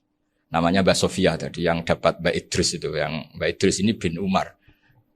Ya Mbah Umar yang mbahnya Mbah Hamid. Hamid bin Abdul bin Umar. Kalau bahasa itu Fatimah binti Idris bin Umar. Dulu kecilnya Mbah Idris namanya Abdul Khalik. Kalau kecilnya Mbah Hamid namanya Abdul Mukti.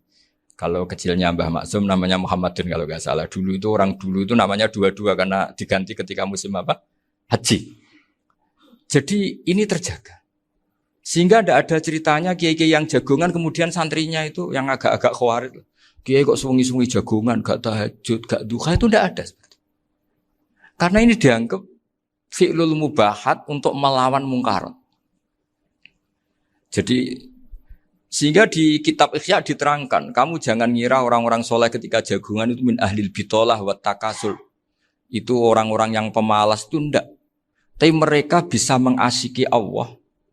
Bahwa dalam jagungan ketemu teman ya asik, gejul-gejulkan sama Pak Maftuh ya asik. Dan keasikan ini bentuk perlawanan terhadap keasikan harus dengan maksiat. Itu kayak apa kalau kita ngaji sampai seperti itu. Termasuk tadi yang diceritakan Pak Maftuh kitab Hunyah. Semoga beliau cerita juga pernah belajar. Saya pernah belajar kitab Hunyah khatam. Itu diantara yang diceritakan Syabdul Qadir Al-Jilani. Tadi kata beliau Al-Jilani dipakai Jim Al-Jilani. Ini agak beda dengan kita. Mbah Zubair itu punya kitab namanya Al-Qolaid Al-Uluyah. Beliau menfatwakan nama-nama ajam itu kamu bebas. Ajamiyun fasna bihi masyita. Sehingga kita kalau punya kiai harus mau qolal ustukhri. Sehingga kita mau qolal istukhri. Tirmidzi juga nasibnya sama. Qolat rawahut Tirmidziyu. Sehingga kita rawahut Turmudziyu. Yang satu rawahut Tarmidziyu. Ya karena kita keluarganya Tarmidzi apa enggak gitu. Makanya kata Mbah Mun sama masih ingat. Kata cerita Gus Zofur tadi, adabnya Gus Zofur itu cerita tentang keluarga ibunya. Padahal keluarga ibunya juga orang-orang soleh yang luar biasa. Itu kata Mbah Mun, kowe roh jenenge Imam Bukhari tahu ya. Jenenge sapa? Saya nyebut Muhammad bin Ismail bin Ibrahim bin Mughirah bin Bardasbah. Lah iya Bardasbah mbok waca Bardisbah yo. Lah cara kene mbok Parmin mbok Parlan. Jadi Bardisbah mbok Bardasbah iku cara kene yo Parmin mbok. Iku rak Mbah Fadl Senori dadi kabeh diwaca Arab. Jenenge Mbah Umar Harun. Dhisik yo wong sarang Mbah Harun mbok kira nang yo ora roh wong dhisik yo wong kuno. Jadi kalau versi Mbah Fadl termasuk yang pertama bikin nasab Mbah Maksum itu tulisannya Mbah Fadl yang dikutip Habib Haidar tadi.